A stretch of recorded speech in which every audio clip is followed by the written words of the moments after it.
ನಮಸ್ತೆ ವೀಕ್ಷಕರೇ, prime time debate ಈ ನೇರ ಪ್ರಸಾರ ಕಾರ್ಯಕ್ರಮಕ್ಕೆ ಸ್ವಾಗತ. ವೀಕ್ಷಕರೇ, ತುಳುನಾಡು, ನಾವೆಲ್ಲ ಕರಾವಳಿಗಳು. ಕರಾವಳಿಯಲ್ಲಿ ನಮ್ಮದೇ ಆದ ಆಚಾರ, ಸಂಪ್ರದಾಯ, ಆಡಂಬರಗಳಿದೆ. ಏನೆಲ್ಲ ಅಂತ ಹೇಳಿದರೆ, ನಾವು ಪ್ರಥಮವಾಗಿ ನಾವು ಆರಾಧನೆ ಮಾಡಿಕೊಂಡು ಬರುವಂತಹ ದೈವಗಳು, ಹಾಗೆಯೇ ಭೂತಾರಾಧನೆ, ಇನ್ನೇನೋ ಮತ್ತೇನು. ಅದರಲ್ಲೂ ಕೂಡ ನಾವು ಧರ್ಮೀಯರು ಅಥವಾ ಯಾವುದೇ ಧರ್ಮದವರು ಇರಲಿ, ನಮ್ಮ ಧರ್ಮಕ್ಕೆ, ನಮ್ಮ ಆಚರಣೆಗೆ ಬೇರೆ ಯಾವನೋ ಒಬ್ಬ ಒಂದು ಅವಹೇಳನ ಮಾಡಿದರೆ ಅಥವಾ ಏನಾದರೂ ಒಂದು ವಿವಾದಿತ ಒಂದು ಹೇಳಿಕೆ ನೀಡಿದರೆ ನಮ್ಮ ಮನಸ್ಸಿಗೆ ಒಂದು ನೋವಾಗ್ತದೆ. ಹಾಗೆ ನಮ್ಮ ಆಚರಣೆಯು ಅದನ್ನು ಆಡಂಬರ, ಅದನ್ನು ಇನ್ನೇನು ಮತ್ತೇನು ಹೇಳುವಾಗ ನಮ್ಮ ರಕ್ತ ಕುದಿಯುವಂತಹದೆಲ್ಲ ಸರ್ವೇ ಸಾಮಾನ್ಯ. ಇಂಥದ್ದೊಂದು ಇತ್ತೀಚೆಗೆ ನಾವು ಗಮನಿಸಬೇಕಾದ್ರೆ ಕೆಲ ದಿನಗಳ ಹಿಂದೆ ವಿನಯ್ ಗುರೂಜಿ ಅಂತ ಹೇಳಿಕೊಂಡು ಕರಾವಳಿಯರು ಆರಾಧಿಸಿಕೊಂಡು ಅಥವಾ ಆರಾಧಿಸುತ್ತಾ ಇರುವಂತಹ ನಾಗ ದೇವರು, ನಾಗನ ಆರಾಧನೆ, ಅದರಲ್ಲಿರುವಂತಹ ನಾಗಮಂಡಲದ ಬಗ್ಗೆ ಒಂದು ಹೇಳಿಕೆಯನ್ನು ನೀಡ್ತಾರೆ. ಅದನ್ನು ಮಾತ್ರವಲ್ಲದೆ ನಾವು ಆರಾಧಿಸಿಕೊಂಡಂತಹ ದೈವಾರಾಧನೆಯ ನಾಡು, ನಾವು ಏನು ಪೂಜಿಸ್ತೇವೆ ಆ ದೈವದ ಬಗ್ಗೆ ಸಹ ಒಂದು ಹೇಳಿಕೆ ನೀಡ್ತಾರೆ. ಅದರ ಬಗ್ಗೆ ಸಾಕಷ್ಟು ಇಂದು ನಿನ್ನೆಯಿಂದಲೇ ಸಾಮಾಜಿಕ ಜಾಲತಾಣಗಳಲ್ಲಿ ವೈರಲ್ ಆಗ್ತಾ ಇದೆ. ಅದರಲ್ಲಿ ಸಹ ಕರಾವಳಿಗಳು ಕೆಂಡಾಮಂಡಲರಾಗಿದ್ದಾರೆ ಆ ಹೇಳಿಕೆಯ ಬಗ್ಗೆ.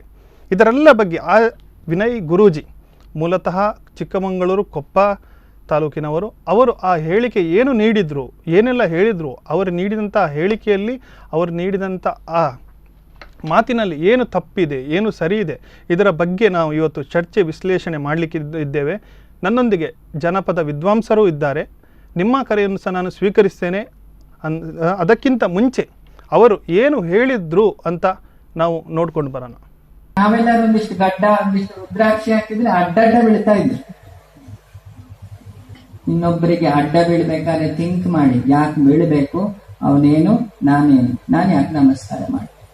ನಾವು ಪೂಜೆ ಮಾಡೋರಿಗೆ ಕೇಳು, ಪೂಜೆ ಅಂದ್ರೆ ಏನು, ಪೂಜೆ ಯಾಕೆ ಮಾಡ್ಬೇಕು, ಪೂಜೆ ಮಾಡಿದ್ರೆ ಏನಾಗ್ತದೆ ತಿಳ್ಕೊಂಡು ಮಾಡಿ, ಉದ್ಧಾರ. ನಾವು ಮೊನ್ನೆ ಇಲ್ಲಿ ಸುಮಾರು ಜೋರು ಉಂಟಲ್ಲ, ಎಂತದ್ದು ನಾಗಮಂಡಲ 1.5-2 ಕೋಟಿ ಖರ್ಚು ಮಾಡುದು. ರೋಡ್ ಮಾಡಬಾರ್ದಂತ ಜನರಿಗೆ, ಅಷ್ಟೇ ಹಿಂಗಾರ ತಂದು ಬೇಜಾರಾದ್ರೂ ತೊಂದರೆ ಇಲ್ಲ. ನಾಗಮಂಡಲದವರು, ನಾಗಪಾತ್ರಿ ಅವರಿಗೆ ಕೀಳ್ಬೇಡಿ ಮನುಷ್ಯರದ್ದನ್ನು, ಕಣ್ಣೀರನ್ನು. ಆ ದೇವರುಗಳು ಹಿಂಗಾರ ಈಗ ಹೊಡ್ಕೊಳ್ಳೋದು, ಅದನ್ನು ಬೆಳಿಲಿಕ್ಕೆ 6 ತಿಂಗಳು ಬೇಕಾ ರೈತರಿಗೆ, ಸ್ವಯ ಇಲ್ಲಂತ. ಅದನ್ನು ನೋಡ್ಲಿಕ್ಕೆ ಒಂದು ಗುಂಪು, ಆ ಪಾತ್ರೆಗೆ ಇಷ್ಟಿಷ್ಟು ಚಿನ್ನ ಹಾಕ್ಬೇಕಂತ. ಯಾವ ಸುಬ್ರಹ್ಮಣ್ಯ ಬಂದು ಹೇಳಿದ್ದಾನೆ ಹಾಗೆ? ಸುಬ್ರಹ್ಮಣ್ಯ ಬಂದಿದ್ದ ಅರುಣಾಚಲಕ್ಕೆ ರಮಣ ಮಹರ್ಷಿಯಾಗಿ, ಲಂಗೋಟಿ ಹಾಕೊಂಡಿದ್ದ. ಅವನ ಹೆಸರೇಳಿ ನಾಟಕ ಆಡಿದ್ರೆ ಸರಿ ಇರಲ್ಲ, ಬರ್ಕೊಳ್ಳಿ, ವಾರ್ನಿಂಗ್ ಇದು. ನಾನು ಮನುಷ್ಯರು ಮಾತಾಡ್ಲಿಕ್ಕೂ ನಾವು ಮಾತಾಡ್ಲಿಕ್ಕೂ ಬೇರೆ ಇದೆ ಕತೆ. ಉಂಟಲ್ಲ ಅದು ಭೂತಕೋಲ ಅಂತ ಇನ್ನೊಂದು, ನಾವು ಕೇಳಿದ್ವಿ. ಬ್ರಾಹ್ಮಣ ಮನೆಯಲ್ಲಿ ಬಂದ್ರುಳ್ಳಿಗೆ ಇಡ್ಲಿ ಸಾಂಬಾರನ್ನ ಆಗ್ತದೆ, ಅದು ಶೆಟ್ರು ಮನೆಗೆ ಹೋದ ತಕ್ಷಣ ಕೋರಿ. ಅದೇ ಪಂಜುರುಳ್ಳಿ ಸಡನ್ ಅನ್ನೇನ್ ಅಂತ ಚೇಂಜ್ ಆಗಿತ್ತು. ದೇವರಿರುವುದು ನಮ್ಮಲ್ಲಿ ಶ್ರದ್ಧೆ ತರಿಸ್ಲಿಕ್ಕೆ, ಅಂಧವಿಶ್ವಾಸಗಳಿಗಲ್ಲ. ಆಚರಣೆಗೆ ನಮ್ದು ನಮಸ್ಕಾರ ಹಿಂದಿಂದ ನಡೆಸ್ಕೊಂಡ್ ಬಂದಿದೆ, ಯಕ್ಷಗಾನ ಅದೆಲ್ಲ ಹಿಂದಿನ ಕಲೆ. ಆದ್ರೆ ಅದನ್ನೆಲ್ಲ ಹಿಡ್ಕೊಂಡು ವ್ಯಾಪಾರ ಮಾಡಿದ್ರೆ ಸರಿ ಇರಲ್ಲ, ಪರಮಾತ್ಮ ಹಾಕಿ ತುಪ್ತಾನೆ. ಯಾರ ಕಣ್ಣಾರು ಕಣ್ಣು ಮುಚ್ಚಿಸ್ಬೋದು, ಭಗವಂತನಿಗೆ ಕಣ್ಣು ಮುಚ್ಚಿಸ್ತೀನಿ ಅಂದ್ರೆ ಸಾಧ್ಯ ಇಲ್ಲ. ಸೃಷ್ಟಿ ಇರುವುದು ಎಷ್ಟು ಸತ್ಯವೋ, ಸೃಷ್ಟಿಗಾಗ್ತಾ ಇರುವುದು ಅಷ್ಟೇ ಸತ್ಯ. ಎಚ್ಚರ ಇರಲಿ.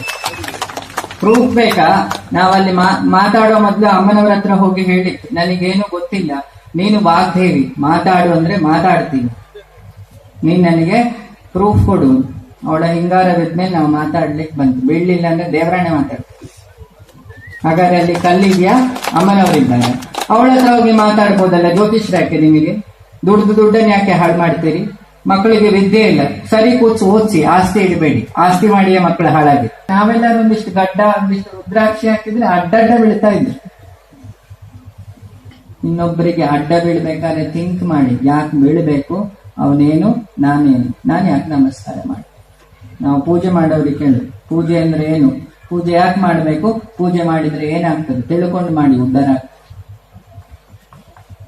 ನಾವು ಮೊನ್ನೆ ಇಲ್ಲಿ ಸುಮಾರು ಜೋರು ಉಂಟಲ್ಲ, ಎಂತದ್ದು ನಾಗಮಂಡಲ 1.5-2 ಕೋಟಿ ಖರ್ಚು ಮಾಡುದು. ರೋಡ್ ಮಾಡಬಾರ್ದಂತ ಜನರಿಗೆ, ಅಷ್ಟೇ ಹಿಂಗಾರ ತಂದು ಬೇಜಾರಾದ್ರೂ ತೊಂದರೆ ಇಲ್ಲ. ನಾಗಮಂಡಲದವರು ನಾಗಪಾತ್ರಿ ಅವರಿಗೆ ಕೀಳ್ಬೇಡಿ ಮನುಷ್ಯರದ್ದನ್ನು, ಕಣ್ಣೀರನ್ನು. ಆ ದೇವರುಗಳು ಹಿಂಗಾರ ಈಗ ಹೊಡ್ಕೊಳ್ಳೋದು, ಅದನ್ನು ಬೆಳಿಲಿಕ್ಕೆ 6 ತಿಂಗಳು ಬೇಕಾ ರೈತರಿಗೆ? ಸ್ವಯಂ ಅಂತ ಅದನ್ನು ನೋಡ್ಲಿಕ್ಕೆ ಒಂದು ಗುಂಪು, ಆ ಪಾತ್ರೆಗೆ ಇಷ್ಟಿಷ್ಟು ಚಿನ್ನ ಹಾಕ್ಬೇಕಂತ. ಯಾವ ಸುಬ್ರಹ್ಮಣ್ಯ ಬಂದು ಹೇಳಿದ್ದಾನೆ ಹಾಗೆ? ಸುಬ್ರಹ್ಮಣ್ಯ ಬಂದಿದ್ದ ಅರುಣಾಚಲಕ್ಕೆ ರಮಣ ಮಹರ್ಷಿಯಾಗಿ, ಲಂಗೋಟಿ ಹಾಕೊಂಡಿದ್ದ. ಅವನ ಹೆಸರೇಳಿ ನಾಟಕ ಆಡಿದ್ರೆ ಸರಿ ಇರಲ್ಲ, ಬರ್ಕೊಳ್ಳಿ. ವಾರ್ನಿಂಗ್ ಇದು ನಾನು. ಮನುಷ್ಯರು ಮಾತಾಡ್ಲಿಕ್ಕೂ ನಾವು ಮಾತಾಡ್ಲಿಕ್ಕೂ ಬೇರೆ ಇದೆ ಕತೆ. ಉಂಟಲ್ಲ ಅದು ಭೂತಕೋಲ ಅಂತ ಇನ್ನೊಂದು, ನಾವು ಕೇಳಿದ್ವಿ. ಬ್ರಾಹ್ಮಣ ಮನೆಯಲ್ಲಿ ಬಂದ್ರುಳ್ಳಿಗೆ ಇಡ್ಲಿ ಸಾಂಬಾರೆಲ್ಲ ಆಗ್ತದೆ, ಅದು ಶೆಟ್ರು ಮನೆಗೆ ಹೋದ ತಕ್ಷಣ ಕೋರಿ. ಅದೇ ಪಂಜುರುಳ್ಳಿ ಸಡನ್ ಅನ್ನೇನ್ ಅಂತ ಚೇಂಜ್ ಆಗಿದೆ. ನೋಡಿದ್ರಲ್ಲ ವೀಕ್ಷಕರೇ, ವಿನಯ್ ಗುರೂಜಿಯವರು ಮೂಲತಃ ಚಿಕ್ಕಮಗಳೂರು ಕೊಪ್ಪ ತಾಲೂಕಿನ ಗೌರಿಗದ್ದೆಯವರು. ಅವರು ಕುಂದಾಪುರ ಬೈಂದೂರು ಸಮೀಪ ನಡೆದಂಥ ಒಂದು ಕಾರ್ಯಕ್ರಮದಲ್ಲಿ ದೈವಾರಾಧನೆ ಹಾಗೂ ನಾಗಮಂಡಲ, ಈ ನಾಗಾರಾಧನೆಯನ್ನು ಅದರ ಬಗ್ಗೆ ಒಂದು ಹೇಳಿಕೆ ನೀಡಿದರು. ಇದು ತೀವ್ರವಾಗಿ ಇವತ್ತು ಸಾಮಾಜಿಕ ಜಾಲತಾಣಗಳಲ್ಲಿ ಎಲ್ಲ ಕರಾವಳಿಯ ಜನರ ಒಂದು ಭಾವನೆಗೆ ಧಕ್ಕೆ ಉಂಟು ಮಾಡಿದೆ ಅಂತ ಹೇಳ್ಬೋದು. ಮತ್ತು ಎಲ್ಲ ಕರಾವಳಿಗರ ಒಂದು ಧಾರ್ಮಿಕ ನಂಬಿಕೆಯ ಧಕ್ಕೆ ಉಂಟು ಮಾಡಿದೆ. ಇದರ ಬಗ್ಗೆ ಎಲ್ಲ ನಾನು ಚರ್ಚೆ ವಿಶ್ಲೇಷಣೆ ಮಾಡಲಿಕ್ಕಿದ್ದೇನೆ. ನನ್ನೊಂದಿಗೆ ಇವತ್ತು ಸ್ಟುಡಿಯೋದಲ್ಲಿ ದಯಾನಂದ ಶೆಟ್ಟಿ ಕೆ ಶೆಟ್ಟಿ ದಿಂದೂರವರು, ಜಾನಪದ ವಿದ್ವಾಂಸರು ನನ್ನೊಂದಿಗಿದ್ದಾರೆ. ಅವರು ನಾನು ಕಾರ್ಯಕ್ರಮಕ್ಕೆ ಸ್ವಾಗತಿಸ್ತೇನೆ. ಸರ್, ನಾವು ಮೊದಲಿಂದ ನೋಡಿಕೊಂಡು ಬಂದಿದ್ದೇವೆ.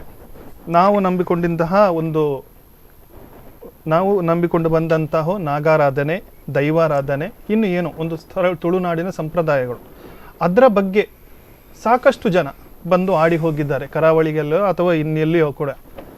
ಅದರಲ್ಲಿ ಕೂಡ ಕೆಲವು ಸೆಲೆಬ್ರಿಟಿಗಳು, ನಾಯಕರು, ಅನಂತಹ ಗುರೂಜಿಗಳು, ಏನು ಕೆಲವು ಬುದ್ಧಿಜೀವಿಗಳು ಹೇಳ್ಬೋದು. ಇಂಥದನ್ನು ಗಮನಿಸುವಾಗ ಸರ್, ನಮ್ಮ ಭಾವನೆಗೆ ಧಕ್ಕೆ ಆಗ್ತದೆ, ನಮಗೆ ಬೇಸರ ಆಗ್ತದೆ. ಇದರ ಬಗ್ಗೆ ತಾವು ಏನು ಹೇಳ್ತೀರಿ? ಖಂಡಿತವಾಗಿಯೂ. ಯಾಕಂತೇಳಿ ತುಳುನಾಡಿನ ಸಂಸ್ಕೃತಿ ಆರಾಧನೆಯ ಬಗ್ಗೆ ಗೊತ್ತಿಲ್ಲದವರು ಮಾತಾಡಿದಾಗ ಅವರು ಅದರ ಬಗ್ಗೆ ಸಾಕಷ್ಟು ಏನು ಮಾಡಬೇಕು, ಅಭ್ಯಾಸ ಮಾಡಬೇಕು. ಮಾತಾಡುವ ಮುಂಚೆ ಒಂದು ಮಾತಿದೆ, ನಮ್ಮವರಿಂದಾಗಿಯೇ ನಮ್ಮ ಧರ್ಮ ಹಾಳಾಗಿದೆ, ಬೇರೆ ಧರ್ಮದವರಿಂದ ಅಲ್ಲ. ಹಾಗಾಗಿ ಇಂಥವರೆಲ್ಲ ಏನು ಒಂದು ಸ್ಥಾನಕ್ಕೆ ಹೋಗಿದ್ದಾರೆ, ಅವರ ಬಗ್ಗೆ ಜನರಿಗೆ ತುಂಬ ಗೌರವ ಇದೆ. ಯಾವುದೋ ಒಂದು ಅದನ್ನು ಉಳಿಸಿಕೊಂಡಿದ್ದಾರೆ. ನಾನೇ ದೇವಮಾನವ ಅಂತ ಹೇಳಿಕೊಳ್ತಾರೆ, ಅದು ಅವ್ರದ್ದು ತಪ್ಪು. ಅದು ಮೊನ್ನೆ ಮಾತಾಡುವಾಗ ಅದನ್ನು ಹೇಳಿದ್ದಾರೆ ಅವರು. ನಾನು ಸಾಮಾನ್ಯನಾಗಿ ಕರೆ ಇದೆ ಸರ್, ಕರೆ ಇದೆ. ಹಲೋ ಹಲೋ ಹಲೋ ಸರ್, ನಮಸ್ತೆ. ತಮ್ಮ ಹೆಸರು, ಎಲ್ಲಿಂದ? ದೇವದಾಸ್ ಅಂತ, ಸಾಸ್ತಾನದಿಂದ ಸರ್. ದೇವದಾಸ್ ಅವರೇ, ಹೇಳಿ, ಏನ್ ಹೇಳ್ತೀರಾ ದೇವದಾಸ್ ಅವರೇ? ನೋಡಿ ಸರ್, ಈ ವಿನಯ್ ಗುರೂಜಿ ಅನ್ನೋರು ಈ ದಕ್ಷಿಣ ಕನ್ನಡಕ್ಕೆ ಏನ್ ಕೊಟ್ಟಿದ್ದಾರೆ? ಏನ್ ಕೊಟ್ಟಿದ್ದಾರೆ ಸರ್? ಟಿವಿ ವಾಲ್ಯೂಮ್ ಅನ್ನು ಮ್ಯೂಟ್ ಮಾಡಿ, ಆಡಿಯೋ ಕಮ್ಮಿ ಮಾತಾಡಿ ಸರ್ ದೇವದಾಸ್ ಅವರೇ. Okay okay.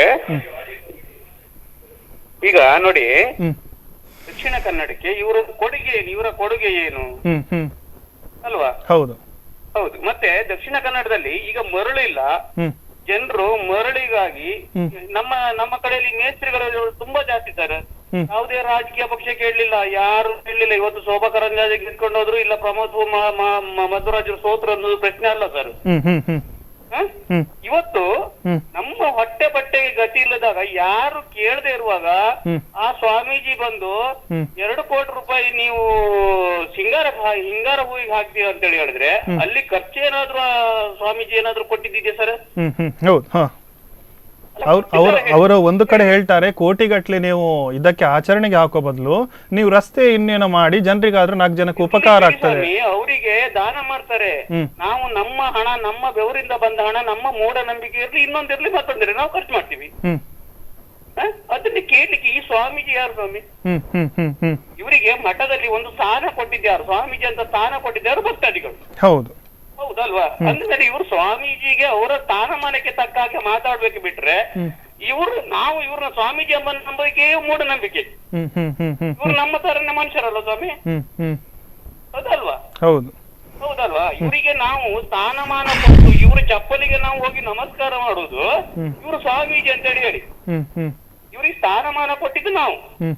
ಅಂದ್ಮೇಲೆ ನೀವು ಅದಕ್ಕೆ ಖರ್ಚು ಮಾಡ್ತೀರಿ, ಇದಕ್ಕೆ ಖರ್ಚು ಮಾಡ್ತೀರಿ. ಸ್ವಾಮೀಜಿ ಎಲ್ಲಾರು ಅವ್ರಿಗೆ ಬಂದಿರೋ 25 ಕೋಟಿ ರೂಪಾಯಿ ಇವತ್ತು ಮೇಸ್ತ್ರಿಗಳು ನಮ್ಮ ಊರಲ್ಲಿ ಅನ್ನಕ್ಕಿಲ್ಲದೆ ಸಾಯ್ತಾ ಇದ್ದಾರೆ, ಅವ್ರಿಗೆ ಕೊಡ್ಲಿ ಸ್ವಾಮಿ. ಅವ್ರಿಗೆ ದಾನ ಬರುವಂತ ಹಣ ಕೊಡಿ, ಯಾಕೆ ಕೊಡುವುದಿಲ್ಲ? ಹೌದು, ಅವ್ರ ಹೆಸರಲ್ಲಿ ನಾವು ಪೂಜೆ ಮಾಡ್ತೀವಿ, ಅವ್ರನ್ನ ಪೂಜೆ ಮಾಡ್ತೀವಿ.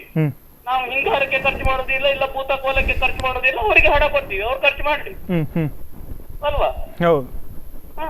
ಸರಿ ಸರಿ ಸರಿ ಸ್ವಾಮೀಜಿಯಿಂದ ಕೇಳಿ. ಸರಿ ದೇವದಾಸ್ ಅವರೇ, ಧನ್ಯವಾದ ಧನ್ಯವಾದ ಕರೆ ಮಾಡಿ. ಆಯ್ತು. ದಯಾನಂದ್ ಕೆ ಶೆಟ್ಟರಲ್ಲಿ ನಾನು ಅದೇ ಹೇಳ್ತಿದ್ದೆ. ಅವ್ರೀಗ ಮಾತಾಡಿದ್ದಾರೆ ಸ್ವಾಮೀಜಿ ಅಂತ ಹೇಳಿದ್ದಾರೆ. ಅಂದ್ರೆ ಸ್ವಾಮಿಯವರು ಒಂದು ಕಡೆ ಹೇಳ್ತಾರೆ, ನಾನು ಸಾಮಾನ್ಯನಾಗಿ ಮಾತಾಡ್ತಾ ಇಲ್ಲ ಅಂದ್ರೆ ಸಾಮಾನ್ಯನಾಗಿ ಮಾತಾಡ್ತಾರಲ್ಲ ಅಂದ್ರೆ ನಾನೇ ಒಂದು ದೇವದೂತ ಎಂಬ ಮಾತಾಡ್ತಾರೆ. ಅವ್ರು ಹೇಳಿದಾಗೆ ಈಗ ಜನರು ಅವರನ್ನು ಸ್ವಾಮಿ ಅಂತ ಒಪ್ಪಿದ್ರಿಂದ ಅವರು ಸ್ವಾಮಿ ಆಗಿದ್ದಾರೆ. ಗುರೂಜಿ ಅಂತ ಗುರೂಜಿ ಅಂತ ಕರೆದ ಕೂಡಲೇ ಅವರು ಗುರೂಜಿ ಆಗ್ತಾರೆ. ಗುರು ಅಂತ ಹೇಳಿದ್ರೆ ಒಂದು ಒಳ್ಳೆಯ ಗುರಿಯನ್ನು ತೋರಿಸುವಂಥವನು ಗುರು ಆಗಿರ್ಬೇಕು. ಅವ ಧಾರ್ಮಿಕ ಭಾವನೆಗಳನ್ನು ಕೆಣಕುವಂಥ ಪ್ರಶ್ನೆ ಅಥವಾ ನಂಬಿಕೆಗಳನ್ನು ಪ್ರಶ್ನಿಸುವಂಥದ್ದನ್ನು ಮಾಡಬಾರ್ದು. ಇರಲಿ, ಅವರು ಹೇಳಿದ್ರಲ್ಲಿ ಏನೋ ತುಂಬ ಆಡಂಬರ ಮಾಡ್ತಾರೆ, ಅದು ಮಾಡಬೇಡಿ ಅಂತ ಹೇಳಿದರೆ ಅದನ್ನು ನಾವು ಒಪ್ಪಿಕೊಳ್ತಾ ಇದ್ವಿ. ಆದರೆ ನಾಗಮಂಡಲದಲ್ಲಿ ಹಿಂಗಾರ ಹಾಕ್ತಾರೆ, ಅದರ ಹಿನ್ನೆಲೆ ಏನಂತ ಅವರಿಗೆ ಗೊತ್ತಿಲ್ಲ. ಮತ್ತೆ ಹಿಂಗಾರಕ್ಕೆ ಈಗ ರೇಟ್ ಇದೆ ಅಂತಲೂ ಅವ್ರಿಗೆ ಎಷ್ಟೊಂದು ಗೊತ್ತಿಲ್ಲ. ಈಗ ಹಿಂಗಾರಕ್ಕೆ ಬಹಳಷ್ಟು ರೇಟ್ ಇದೆ, ಅದು ರೈತರಿಗೆ ತೊಂದರೆ ಆಗೋದಿಲ್ಲ. ಹಿಂಗಾರ ಬೆಳೆಯುವುದು ರೈತನ ಕಷ್ಟ ಗೊತ್ತಿಲ್ಲ. ಒಂದು ಹಿಂಗಾರ ಬೆಳಿಬೇಕಾದ್ರೆ 6-7 ತಿಂಗಳು ಆಗ್ತಾನೆ. ಅದನ್ನು ಪಾತ್ರಿಗಳು ತನ್ನ ಮೈ ಮೇಲೆ ಹಾಕೊಂಡು ಬೇಕಾದಷ್ಟು ಒಂದು ಮಾಡ್ತಾರೆ, ಹಿಂಗಾರವನ್ನು ಆಡಂಬರವಾಗಿ ಯೂಸ್ ಮಾಡ್ತಾರೆ ಅಂತ ಹೇಳ್ತಾರೆ ಅವರು. ಹಿಂಗಾರಕ್ಕೆ ಎಷ್ಟು ರೇಟ್ ಇದೆ ನಿಮಗೆ ಗೊತ್ತಿದೆ? ಮಾರ್ಕೆಟ್ ಅಲ್ಲಿ ಹೋಗಿ 300, 250, 300 ಇದೆ ಮಿನಿಮಮ್. ಅದು ಸೀಸನಲ್ಲಂತೂ ಇನ್ನೂ ಜಾಸ್ತಿ ಇದೆ. ಅಂದರೆ ದೈವ ಆರಾಧನೆ ಮತ್ತು ನಮ್ಮ ನಾಗ ಆರಾಧನೆಗೆ ಅದು ಬೇಕೇ ಬೇಕು. ಅದಕ್ಕೆ ಬೇಕಾದಷ್ಟು ಹಿನ್ನೆಲೆ ಇದೆ. ಅದೇ ನಿಮಗೆ ನುರಿತವರು ಅದರ ಬಗ್ಗೆ ಚರ್ಚೆ. ಇವರು ಆ್ಯಕ್ಚುಲಿ ಇಷ್ಟು ಮಾತಾಡುವವರು ಅದರ ಪೂರ್ಣವಾಗಿ ಅದರ ಬಗ್ಗೆ ಅವರು ಅಭ್ಯಾಸ ಮಾಡಿಲ್ಲ ಅಂತ ಹೇಳ್ತಾರೆ. ಅಂದರೆ ಅಭ್ಯಾಸ ಏನು ಗೊತ್ತಿಲ್ಲ ಅವರಿಗೆ, ಜ್ಞಾನ ಬಹಳಷ್ಟು ಕಡಿಮೆ ಇದೆ ಅಂತ ಅನಿಸ್ತದೆ. ಹಲೋ ಹಲೋ ಹಲೋ, ನಮಸ್ತೆ ಸರ್. ನಮಸ್ತೆ ಸರ್, ತಮ್ಮ ಹೆಸರು, ಎಲ್ಲಿಂದ ಕರೆ ಮಾಡ್ತಿದ್ದೀರಿ? ನಮಸ್ತೆ, ಉಡುಪಿಯಿಂದ. ಹೇಳಿ ಸರ್, ಹೇಳಿ. ದಯಾನಂದ್ ಶೆಟ್ಟರಿಗೆ ನಮಸ್ಕಾರ. ನಮಸ್ತೆ ನಮಸ್ತೆ ನಮಸ್ತೆ ಸರ್. ಏನಂದ್ರೆ ಗುರೂಜಿ ಅವರ ಒಂದು ಪೇಜ್ ಅಲ್ಲಿ ನಾನು ಕೂಡ ಒಬ್ಬ ಮೆಂಬರ್. ಅವರ ಪ್ರತಿಯೊಂದು ವಿಡಿಯೋವನ್ನು ನೋಡಿದೆ ನಾನು. ಒಂದು ವಿಡಿಯೋದಲ್ಲಿ ನಾನು ಅವ್ರದ್ದು ಕೂತ್ಕೊಂಡಂತ ಕುರ್ಚಿ ಕೂಡ ನೋಡಿದ್ದೇನೆ. ಏನಂದ್ರೆ ಅವ್ರು ಕುಳಿತಂತ ಕುರ್ಚಿಯ ಮೇಲ್ಭಾಗದಲ್ಲಿ ಟಿಪ್ಪು ಸುಲ್ತಾನ್ ಅವರದ್ದೊಂದು ಭಾವಚಿತ್ರ ಇರುವಂತದ್ದು ನೋಡಿದೆ. ನೀವು ಮಾಧ್ಯಮದಲ್ಲೂ ನೋಡಿರ್ಬೋದು. ಹಾ, ಅವರು ಬೇರೆ ಧರ್ಮವನ್ನು ವಿಚಾರ ಮಾಡ್ತಾ ಇಲ್ಲ, ಖಾಲಿ ಹಿಂದೂ ಧರ್ಮದ ಬಗ್ಗೆ ಅವಹೇಳನ ಮಾಡುವಂತ ಕೆಲಸ ಮಾಡ್ತಾ ಇದ್ದಾರೆ. ನಾವು ಬೇರೆ ಧರ್ಮದ ಬಗ್ಗೆ ಟೀಕೆ ಮಾಡುವಂತದಲ್ಲ. ಆದ್ರೆ ನನ್ನ ಧರ್ಮದ ಬಗ್ಗೆ ಮಾತಾಡುವಾಗ ನಂಗೆ ಸಿಟ್ಟು ಬರುತ್ತೆ. ನಮ್ಮ ಪವಿತ್ರವಾದಂತಹ ಹಿಂದೂ ಧರ್ಮದ ಮೇಲೆ ಮಾತಾಡ್ತಿರುವ ಅವರು ಹಿಂದೂ ಧರ್ಮದಲ್ಲಿ ಹುಟ್ಟಿದಂತ ವ್ಯಕ್ತಿ ಇವತ್ತು ಗುರೂಜಿ ಅಂತ ನಾಮಕರಣ ಮಾಡಿದ ಅವ್ರಿಗೆ ಬೇರೆ ಅವರೇ ಮಾಡ್ಕೊಂಡಿದ್ದು. ಅವರೊಂದು ಪೀಠದಲ್ಲಿ ಕೂತ್ಕೊಳ್ತಾರೆ, ಹತ್ತದವ್ರು ಕಾಲು ಪೀಠದಲ್ಲಿ ಕೂತ್ಕೊಳ್ತಾರೆ. ನಮ್ಮ ಆರಾಧ್ಯ ದೇವರಾದಂತ ನಾಗದೇವರ ಬಗ್ಗೆ ಅವಳನ್ನ ಮಾತಾಡ್ತಾ ಇದ್ದಾರೆ. ಮತ್ತೊಂದು ದೇವರ ಪಂಜುರ್ಲಿ ಬಗ್ಗೆ ಮಾತಾಡುವಂತ ವಿಚಾರ, ತುಳುನಾಡಿನ ವೈಶಿಷ್ಟ್ಯಗಳ ಬಗ್ಗೆ ಅವಳನ್ನ ಮಾಡುವಂತ ಕೆಲಸ. ಅವರು ಅದನ್ನ ಕೆಳಗೆ ಕೂತ್ಕೊಂಡವರು ಚಪ್ಪಾಳೆ ತಟ್ಟುವಂತದ್ದು ಇದು. ಇದೇ ಕುಂದಾಪುರದಲ್ಲಾಗಿರ್ಬೋದು, ಉಡುಪಿಯಲ್ಲಾಗಿರ್ಬೋದು, ಎಲ್ಲೂ ಕೂಡ ಅಂತವ್ರಿಗೆ ನಾವು ಬುದ್ಧಿಜೀವಿಗಳ ಉಡುಪಿಯವರು, ಮಂಗಳೂರಿನವರು ಬುದ್ಧಿಜೀವಿಗಳಂತ ತೋರಿಸ್ಬೇಕು. ಅವ್ರ ಕಾರ್ಯಕ್ರಮ ಬರುವಂತ ಇದನ್ನು ನಾವು ನಿಲ್ಲಿಸ್ಬೇಕಾಗ್ತದೆ. ಇನ್ನು ಇಂತ ಅವಳನಕಾರಿಗೆ ಇದೇನ್ ಗುರೂಜಿಗಳು ಅವರು ನಿಜವಾಗಿ ಒಂದು ಸಂಸ್ಕಾರ, ಎಲ್ಲ ಧರ್ಮವನ್ನು ಪ್ರೀತಿಸ್ಬೇಕು, ಎಲ್ಲ ಧರ್ಮ ಗೌರವಿಸಬೇಕು. ಅಂತದ್ರಲ್ಲಿ ಅವರು ಹಿಂದೂ ಧರ್ಮದಲ್ಲಿ ಹುಟ್ಟಿದಂತ ವ್ಯಕ್ತಿ ಇವತ್ತು ಹಿಂದೂ ಧರ್ಮವನ್ನು ಅವಹೇಳನ ಮಾಡುವಾಗ ನಮ್ಮ ಧರ್ಮವನ್ನು ನಾವು ಅವಹೇಳನ ಮಾಡ್ತಾರೆ. ಸರಿ ಸರಿ ಸರ್, ಸರಿ, ಧನ್ಯವಾದರು ಕರೆ ಮಾಡಿದ್ದಕ್ಕೆ. ಅದೇ ತುಳುನಾಡಿನಲ್ಲಿ ನಾಗಾರಾಧನೆ ಬಗ್ಗೆ, ನಾಗಾರಾಧನೆ ನಾವು ಅಂತಲ್ಲ, ಬರೀ ಹಿಂದೂಗಳಲ್ಲ, ಇಲ್ಲಿ ಪ್ರತಿ ಒಂದು ಹುಟ್ಟಿದವರು ಮುಸ್ಲಿಂ ಕ್ರಿಶ್ಚಿಯನ್ ಸಹ ನಾಗನನ್ನು ಬಹಳಷ್ಟು ಗೌರವಿಸ್ತಾರೆ. ಇಲ್ಲಿ ನಾಗನ ತೊಂದರೆ ಇದ್ರೆ ಏಳಿಗೆ ಆಗೋದಿಲ್ಲ ಅಂತ ಎಲ್ರಿಗೂ ಗೊತ್ತಿದೆ. ಅದನ್ನು ಎಲ್ಲ ಹೋಗ್ಲಿ, ಅದನ್ನು ನಾಗನಿಗೆ ಇಲ್ಲ ಸರ್, ಕೆಲವು ಕಡೆ ಮುಸ್ಲಿಮರು ನಾಗನಿಗೆ ಆರಾಧನೆ ಮಾಡೋದನ್ನು ನಾನು ನೋಡಿದ್ದೀನಿ. ಯಾಕಂತಂದ್ರೆ ಮಾಡ್ಲೇಬೇಕಾಗ್ತದೆ. ಈ ಜಾಗ ಉಂಟಲ್ಲ, ನಾವು ಹೇಳ್ತೀವಿ ತುಳುನಾಡಿನ ಮಣ್ಣು ಎಂಬುದು ಪಂಚವರ್ಣದ ಮಣ್ಣು.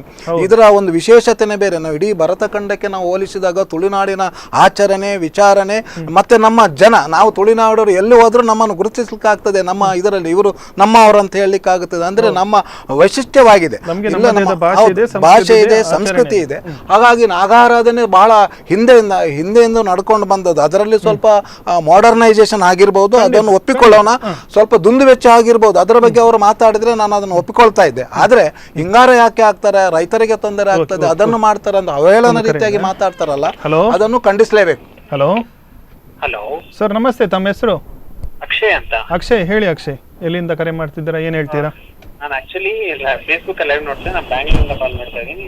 ಹೇಳಿ ಮಂಗಳೂರು. ಹೇಳಿ ಅಕ್ಷಯ್, ಹೇಳಿ. ನಾ ಆಕ್ಚುಲಿ ಅವ್ರು ಮಾತಾಡಿರೋ ರೀತಿ ತಪ್ಪಿರ್ಬೋದು ವಿನಯ್ ಗುರುಜಿ ಅವರು ಒಂದರ್ಥದಲ್ಲಿ. ಅಂದ್ರೆ ಒಂದು ದೈವವನ್ನು ಅನ್ಯನಿಗೆ ಹೋಲಿಸುವಂತ ಆ ಮಟ್ಟಕ್ಕೆ ಅವ್ರು ಇಳಿಬಾರ್ದಿತ್ತು. ಆದ್ರೆ ಅವ್ರು ಹೇಳಿರುವಂತ ಅರ್ಥಗಳು ಅರ್ಥಗರ್ಭಿತವಾಗಿದೆ ಅಂತ ಹೇಳ್ಬೋದು. ಯಾಕಂದ್ರೆ ಅವ್ರು ಹೇಳಿದ್ದು ಇಷ್ಟೇ, ಆಡಂಬರವಾಗಿ ಮಾಡುವ ಬದಲು ಆ ಆಡಂಬರದಿಂದ ಬಡವರಿಗೆ 4 ಜನರಿಗೆ ಸಹಾಯ ಆಗುವಂತ ಕೆಲಸಗಳನ್ನು ಮಾಡುವ ಅಂತ.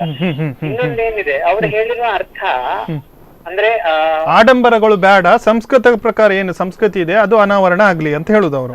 ಅಷ್ಟೇ ಹೇಳಿದ್ದು. ಇನ್ನೊಂದು ಈ ದೈವಾರಾಧನೆ ವಿಚಾರವಾಗಿ ಅವ್ರು ಮಾತಾಡಿದ್ರು, ಬ್ರಾಹ್ಮಣರ ಮನೆಯಲ್ಲಿ ಇಡ್ಲಿ ಸಾಂಬಾರ್ ಆಗ್ತದೆ, ಆಮೇಲೆ ಶೆಟ್ರ ಮನೆಗೆ ಕೋಳಿ ಬೇಕು ಅನ್ನುವಂತ ವಿಚಾರ. ಆದ್ರೆ ಅವ್ರು ಹೇಳಿದ್ದು, ಅವ್ರು ಹೇಳಿರೋ ಮಾತುಗಳು ತಪ್ಪಿರ್ಬೋದು, ಅಂದ್ರೆ ಅವ್ರು ಮಾತನಾಡುವಾಗ ತಪ್ಪಿರ್ಬೋದು, ತೊದಲಿರ್ಬೋದು ಅಥವಾ ತಪ್ಪಿರ್ಬೋದು, ಆದ್ರೆ ಅವ್ರು ಹೇಳಿದ ಅರ್ಥ ನೋಡಿ ನಿಮ್ಗೆ ಕರೆಕ್ಟ್ ಆಗಿರ್ತದೆ. ನೋಡಿ, ಅವ್ರು ಹೇಳಿದ್ದು ಬ್ರಾಹ್ಮಣರ ಮನೇಲಿ ಇದ್ದಾಗ ಅವರು ಸಸ್ಯಾಹಾರಿಗಳಾಗ್ತವೆ, ದೈವಗಳನ್ನು ಸಸ್ಯಾಹಾರ ಮುಖಾಂತರ ಅವರು ಸ್ವೀಕರಿಸಿ ಆರಾಧನೆ ಮಾಡ್ತಾರೆ. ಅದೇ ಶೆಟ್ರ ಮನೆಗೆ ಹೋಗುವಾಗ ಮಾಂಸಾಹಾರ ಹೋದಾಗ ಮಾಂಸಾಹಾರದಲ್ಲಿ ಆರಾಧನೆ ಮಾಡ್ತಾರೆ ಅಂತ ಹೇಳಿದ್ದಾರೆ ಅವರು. ಅಂದ್ರೆ ಆ ಒಂದು ಏನಿದೆ ಅವರು ಹೇಳಲಿಕ್ಕೆ ಹೊರಟಂತ ವಿಚಾರ ಇಷ್ಟೇ, ಅಂದ್ರೆ ಏನು ಒಂದು ಹಿಂಸೆಯನ್ನು ಮಾಡಬಾರದು ಅನ್ನುವಂತ. ಅಂದ್ರೆ ಈಗ ನೋಡಿ, ಈಗ ಎಲ್ಲಾ ಕಡೆ ಹಿಂದಿನ ಕಾಲದ ಆರಾಧನೆಗಳನ್ನ ನಾವು ನೋಡ್ಕೊಂಡ್ ಬಂದಿದ್ದೀವಿ. ಈಗ ಎಲ್ಲಿ ನೋಡಿದ್ರೆ ನಿಮ್ಗೆ ವೈಭವೋಪೇತವಾದಂತ ಆಡಂಬರ ತುಂಬಿದವಾದಂತ ಅದೇ ರೀತಿಯಾಗಿ ನಡ್ತಾ ಇದ್ದಾರೆ. ಅದಕ್ಕೆ ಸರಿಯಾಗಿ ಈಗ ನಾನು ದೈವದ ನರ್ತನ ಆಗಿರ್ಬೋದು, ಏನಿರ್ಬೋದು, ಅದನ್ನು ದೈವ ಪಾತ್ರಿ ಅವರನ್ನು ನಾನು ಇದು ಮಾಡುವುದಿಲ್ಲ. ಯಾಕಂತ ಹೇಳಿದ್ರೆ ಎಷ್ಟೋ ಕಡೆಗಳಲ್ಲಿ ನಮ್ಮಲ್ಲಿ ಆಚಾರಗಳಲ್ಲಿಯೂ ತಪ್ಪಿದೆ. ಯಾಕಂತ ಹೇಳಿದ್ರೆ ಹಿಂದಿನ ಕಾಲದಲ್ಲಿ ಆ ದೈವದ ಆರಾಧನೆಗೆ ಒಂದು ಅರ್ಥ ಇತ್ತು. ಈಗ ನೋಡಿ ಕೆಲವೆಡೆ, ಹಲವು ಕಡೆ ಅಂತ, ಕೆಲವು ತುಂಬಾ ಕಡೆ ಅಂತ ಹೇಳಲ್ಲ, ದೈವ ಪಾತ್ರಿಗಳು ನರ್ತನ ಮಾಡ್ಲಿಕ್ಕೆ ಆ ಒಂದು ಏನು ತಾಸೆ ಇದು ಈ ಬಡಿತ ಏನಿದೆ ಅದಕ್ಕೆ ನರ್ತನ ಮಾಡ್ತಾರೆ ಕೆಲವು ಕಡೆಗಳಲ್ಲಿ. ನಾನು ಕಣ್ಣಾರೆ ನೋಡಿರುವಂತ ಉದಾಹರಣೆಗಳು ಕೆಲವು ಕಡೆ ಇದೆ. ಅಂತ ಹೇಳಿದ್ರೆ ಈ ಸಿನಿಮಾ ಹಾಡುಗಳಾಗಿರ್ಬಹುದು, ಅಂತ ಹಾಡುಗಳನ್ನು ಈ ತಾಸೆ ಬಾರಿಸುವರು ಇರ್ತಾರಲ್ಲ ಅವರು ಸಿನಿಮಾ ಹಾಡುಗಳ ಅದು ಎಷ್ಟು ಸರಿ ಅಂತ ನನ್ನ ಪ್ರಶ್ನೆಗಳು. ಆರಾಧನೆ ಬಗ್ಗೆ ಮಾತಾಡಿದವರು ತಪ್ಪು ಅಂತ ಹೇಳುವರು, ಇದನ್ಯಾಕೆ ಅವರು ಇದು ಮಾಡ್ತಾ ಇಲ್ಲ? ಓಕೆ ಥ್ಯಾಂಕ್ ಯು ಅಕ್ಷಯ್ ಕಾಲ್ ಮಾಡೋದಕ್ಕೆ. ನಮ್ಮೊಂದಿಗೆ ವಿದ್ವಾಂಸರು ಅವರೊಂದಿಗೆ ಸಹ ನಾನು ಈ ಬಗ್ಗೆ ಚರ್ಚೆ ಮಾಡ್ಲಿಕ್ಕಿದ್ದೇನೆ. Thank you. ಅದೇ ಈಗ ಅವರು ಮಾತಾಡಿದ್ದಾರೆ, ಅದು ಒಂದು ರೀತಿಯಲ್ಲಿ ಅಂತ ಹೇಳಿದ್ರೆ ಅವರು ಈಗ ನಮ್ಮ ಗುರೂಜಿ ಅವರು ಮಾತಾಡಿದಂತ ರೀತಿ ಆ ರೀತಿ ಆಗಿದ್ರೆ ಅದನ್ನು ಒಪ್ಪುವಂತದ್ದೇ. ಮತ್ತೆ ಯಾಕಂತಂದ್ರೆ ಹೇಳಿದ್ರೆ ಅವರಿಗೆ ಹೊರಗಿನ ಚಿಕ್ಕಮಂಗ್ಳೂರ ಏನೋ ಬೇರೆ ಭಾಗದವರು ಅವರಿಗೆ ನಮ್ಮ ಬಗ್ಗೆ ಗೊತ್ತಿಲ್ಲ. ಆದ್ರೆ ನಿಮ್ಮ ಹತ್ರ ಕೇಳಿದ್ರಪ್ಪ ಏನು ಆಚರಣೆ ನೀವು ತಿಳಿಸಿದಾಗ ಏನು ತಪ್ಪಿಲ್ಲ. ಆದ್ರೆ ಏಕಾಏಕಿ ನನಗೆ ಅದರ ಬಗ್ಗೆ ಗೊತ್ತಿಲ್ಲ ಅದ ಈ ರೀತಿ ಹೇಳಿ ಕೂಡ ನಮ್ಮೂರಲ್ಲೇ ಬಂದು ಹೇಳುವುದು, ಅದಕ್ಕೆ ನಮ್ಮವರ ಚಪ್ಪಾಳೆ ಹೊಡೆಯುವುದು, ಶಿಳ್ಳೆ ಹೊಡೆಯುವಂತದ್ದು ಉಂಟಲ್ಲ, ವ್ಯವಸ್ಥಿತವಾದಂತ ಒಂದು ವರ್ಗ ಅಲ್ಲಿ ಇದೆ ಅಂತ ನಮಗೆ ಅನಿಸ್ತದೆ. ಅಂದ್ರೆ ಅದೊಂದು ಟೀಕಿಸುವವರು ಅಂತ ಮುಂಚೆನೂ ಇದ್ದರು, ಈಗಲೂ ಇದ್ದಾರೆ. ಮತ್ತೆ ಕೆಲವರು ಏನ್ ಮಾಡ್ತಾರೆ, ತನಗೊಂದು ಹೆಸರು ಬರ್ಬೇಕಂತಂದ್ರೆ ಇಂಥ ಒಂದು ಕಾಂಟ್ರವರ್ಸಿಯನ್ನು ಹುಟ್ಟಿಸಿಕೊಂಡು ದೊಡ್ಡ ಜನ ಆಗ್ಲಿಕ್ಕೆ ನೋಡ್ತಾರೆ. ಈಗ ನಾನು ಕೂಡ ಬಂದು ಇಲ್ಲಿ ಏನೋ ಒಂದು ಕಾಂಟ್ರವರ್ಸಿ ಮಾತು ಕೊಟ್ರೆ ನಾನು ನಾಳೆ ಒಂದು ದೊಡ್ಡ ಜನ ಆಗ್ತೀನಿ, ನಾನು ಒಂದು ಒಳ್ಳೆಯವರನ್ನು ಟೀಕಿಸಿದ್ರೆ ಆಯ್ತು. ಈಗ ಅದೊಂದು ನಮ್ಮದು ಏನಾಗ್ತದೆ, ಮಾಮೂಲಿ ಆಗಿದೆ. ಮತ್ತೆ ದೈವದ ಬಗ್ಗೆ ಹೇಳಿದ್ದಾರೆ. ದೈವ ಅಂತ ಹೇಳಿದ್ರೆ, ದೈವ ಆರಾಧನೆ ಅಂತ ಹೇಳಿದ್ರೆ ಅವಳು ಭೂತ ಅಲ್ಲ, ಭೂತಕ್ಕೂ ದೈವಕ್ಕೂ ವ್ಯತ್ಯಾಸ ಇದೆ. ಭೂತ ಬೇರೆನೆ, ಭೂತ ಅಂದ್ರೆ ಡೆವಿಲ್ ಶಕ್ತಿ. ನಾವು ಭೂತಕೋಲ ಅಂತ ಹೇಳಿದ್ರೆ ಅಂದ್ರೆ ಅದು ಬಾಡಿಕೆಯಲ್ಲಿ ಬಂದಿದೆ. ದೈವಾರಾಧನೆ ಅಂತ ಹೇಳಿದ್ರೆ ನಮ್ಮ ಮನೆಯ ಹಿರಿಯನ್ನ ಇದ್ದಾಗೆ, ಹಿರಿಯ ಇದ್ದಾಗೆ. ನಾವು ಏನಲ್ಲಿ ತಿಂತಾ ಇದ್ದೀವಿ ಅದನ್ನೇ ದೈವಕ್ಕೆ ನಾವು ಅರ್ಪಿಸ್ತಾ ಇದ್ದೀವಿ. ಬ್ರಾಹ್ಮಣರ ಮನೆಯಲ್ಲಿ ತರಕಾರಿಯ ಅದನ್ನೇ ಮಾಡ್ತಾ ಇದ್ರು, ಅದು ಇಡ್ಲಿ ಯಾರು ಇಡುದಿಲ್ಲ, ಅದು ಅವ್ರಿಗೆ ಗೊತ್ತಿಲ್ಲ, ಇಡ್ಲಿ ಅದು ಏನು ಅದೇ ರೀತಿಯಲ್ಲಿ ಅದಕ್ಕೆ ಅರ್ಚನೆ ಮಾಡ್ತಾ ಇದ್ರು, ಅದೇ ಮುಂದುವರಿತದೆ. ಏನೇನು ತಿಂತಾ ಇದ್ರ ಅದನ್ನೇ ಕೊಡ್ತಾ ಇದ್ರು. ಈಗ ಶೆಟ್ರ ಮನೆಯಲ್ಲಿ ನಾವು ಏನು ತಿಂತಾ ಇದ್ವಿ ಅದನ್ನೇ ಕೊಡ್ತಾ ಇದ್ವಿ. ನಿಮ್ಗೆ ಶೆಟ್ರ ಮನೆಯಲ್ಲೂ ಕೂಡ ದೈವ ತರಕಾರಿಯನ್ನೇ ಕೊಡುವಂತದ್ದು ಇದೆ.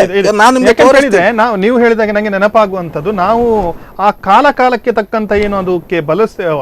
ಈಗ ಚೌತಿ ಸಂದರ್ಭದಲ್ಲಿ ನಾವು ಕೂಡ ಕಬ್ಬು ತಿಂತೇವೆ, ಪಂಚಗಜ್ಜೆ ತಿಂತೇವೆ, ದೈವಕ್ಕೂ ಕೂಡ ನಾವು ಕಬ್ಬು ಇಡ್ತೇವೆ. ಅದೇ ಬೇರೆ ಸಂದರ್ಭದಲ್ಲಿ ನಾವು ಒಂದು ದೋಸೆಯ ಕುಂಬಳಕಾಯಿ ಪಲ್ಯ ತಿಂತೇವೆ, ಅದಕ್ಕೆ ಸಹ ಬಳಸ್ತೇವೆ. ತಾವು ಹೇಳಿದಾಗೆ ಅವರು ಮಾಡುವಂತಹ ಆಚರಣೆ, ಅವರು ತಿನ್ನುವಂತಹ ಒಂದು ಪದಾರ್ಥ ಏನಿದೆ ಅದನ್ನು ಕೂಡ ದೈವಕ್ಕೆ ಅಲ್ಲಿ ನಿಷ್ಠೆ ಭಕ್ತಿ ಮುಖ್ಯವಾಗಿರ್ತದೆ ವಿನಾ ಅದು ಪದಾರ್ಥ ಮೇನಾಗಿರುವುದಿಲ್ಲ. ಸರಿ, ಒಂದು ಕರೆ ಇದೆ. ಹಲೋ ಸರ್, ನಮಸ್ತೆ. ತಮ್ಮ ಹೆಸರು?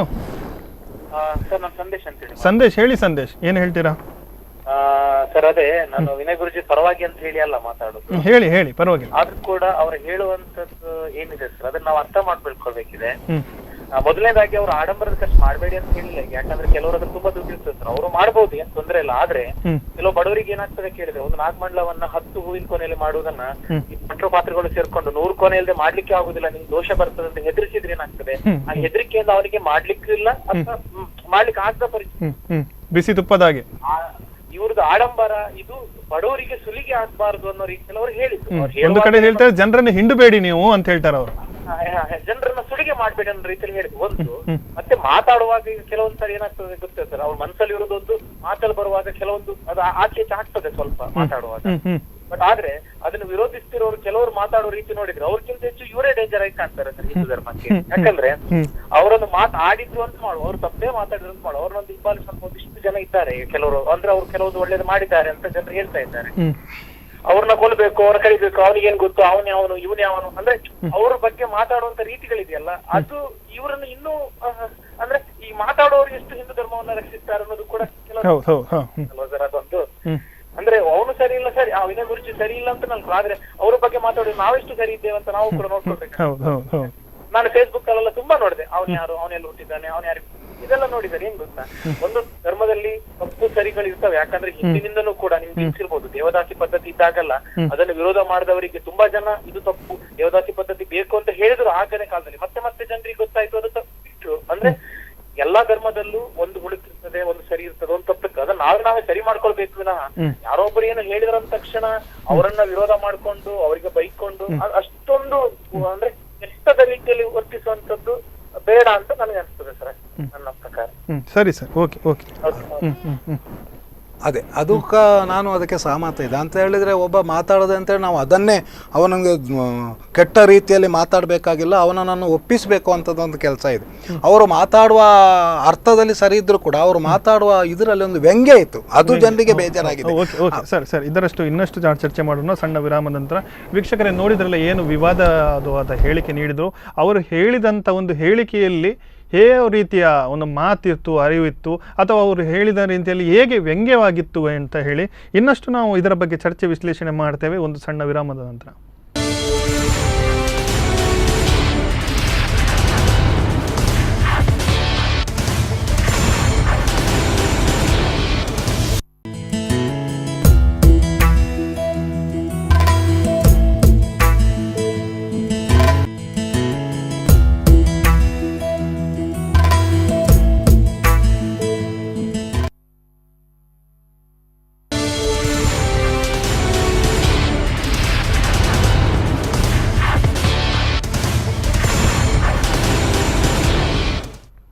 ಮತ್ತೊಮ್ಮೆ ಪ್ರೈಮ್ ಟೈಮ್ ಡಿಬೇಟಿಗೆ ಸ್ವಾಗತ ವೀಕ್ಷಕರೇ. ನಿಮಗೆ ಗೊತ್ತಿದ್ದ ಹಾಗೆ ಅಂತ ವಿನಯ್ ಗುರೂಜಿ ನಮ್ಮ ಕುಂದಾಪುರ ಬೈಂದೂರು ಸಮೀಪ ನಡೆದಂತಹ ಒಂದು ಸಮಾರಂಭದಲ್ಲಿ ಒಂದು ಹೇಳಿಕೆಯನ್ನು ನೀಡಿದರು ದೈವಾರಾಧನೆ, ನಾಗಾರಾಧನೆ ಬಗ್ಗೆ. ಅದು ತೀವ್ರವಾಗಿ ಕರಾವಳಿಗರ ಕೆಂಗಣ್ಣಿಗೆ ಗುರಿಯಾಗಿದೆ. ಏನು ಹೇಳಿಕೆ ಮತ್ತೊಮ್ಮೆ ನೋಡ್ಕೊಂಡು ಬರೋಣ. ನಾವೆಲ್ಲರೂ ಒಂದಿಷ್ಟು ಗಡ್ಡ, ಒಂದಿಷ್ಟು ರುದ್ರಾಕ್ಷಿ ಹಾಕಿದ್ರೆ ಅಡ್ಡಡ್ಡ ಬೀಳ್ತಾ ಇದ್ರು. ಇನ್ನೊಬ್ಬರಿಗೆ ಅಡ್ಡ ಬೀಳ್ಬೇಕಾದ್ರೆ ಥಿಂಕ್ ಮಾಡಿ, ಯಾಕೆ ಬೀಳ್ಬೇಕು, ಅವನೇನು ನಾನೇನು, ನಾನು ಯಾಕೆ ನಮಸ್ಕಾರ ಮಾಡಿ. ನಾವು ಪೂಜೆ ಮಾಡೋರಿಗೆ ಕೇಳಿ, ಪೂಜೆ ಅಂದ್ರೆ ಏನು, ಪೂಜೆ ಯಾಕೆ ಮಾಡ್ಬೇಕು, ಪೂಜೆ ಮಾಡಿದ್ರೆ ಏನಾಗ್ತದೆ ತಿಳ್ಕೊಂಡು ಮಾಡಿ, ಉದ್ಧಾರ. ನಾವು ಮೊನ್ನೆ ಇಲ್ಲಿ ಸುಮಾರು ಜೋರು ಉಂಟಲ್ಲ, ಎಂತದ್ದು ನಾಗಮಂಡಲ 1.5-2 ಕೋಟಿ ಖರ್ಚು ಮಾಡುದು. ರೋಡ್ ಮಾಡಬಾರ್ದಂತ ಜನರಿಗೆ,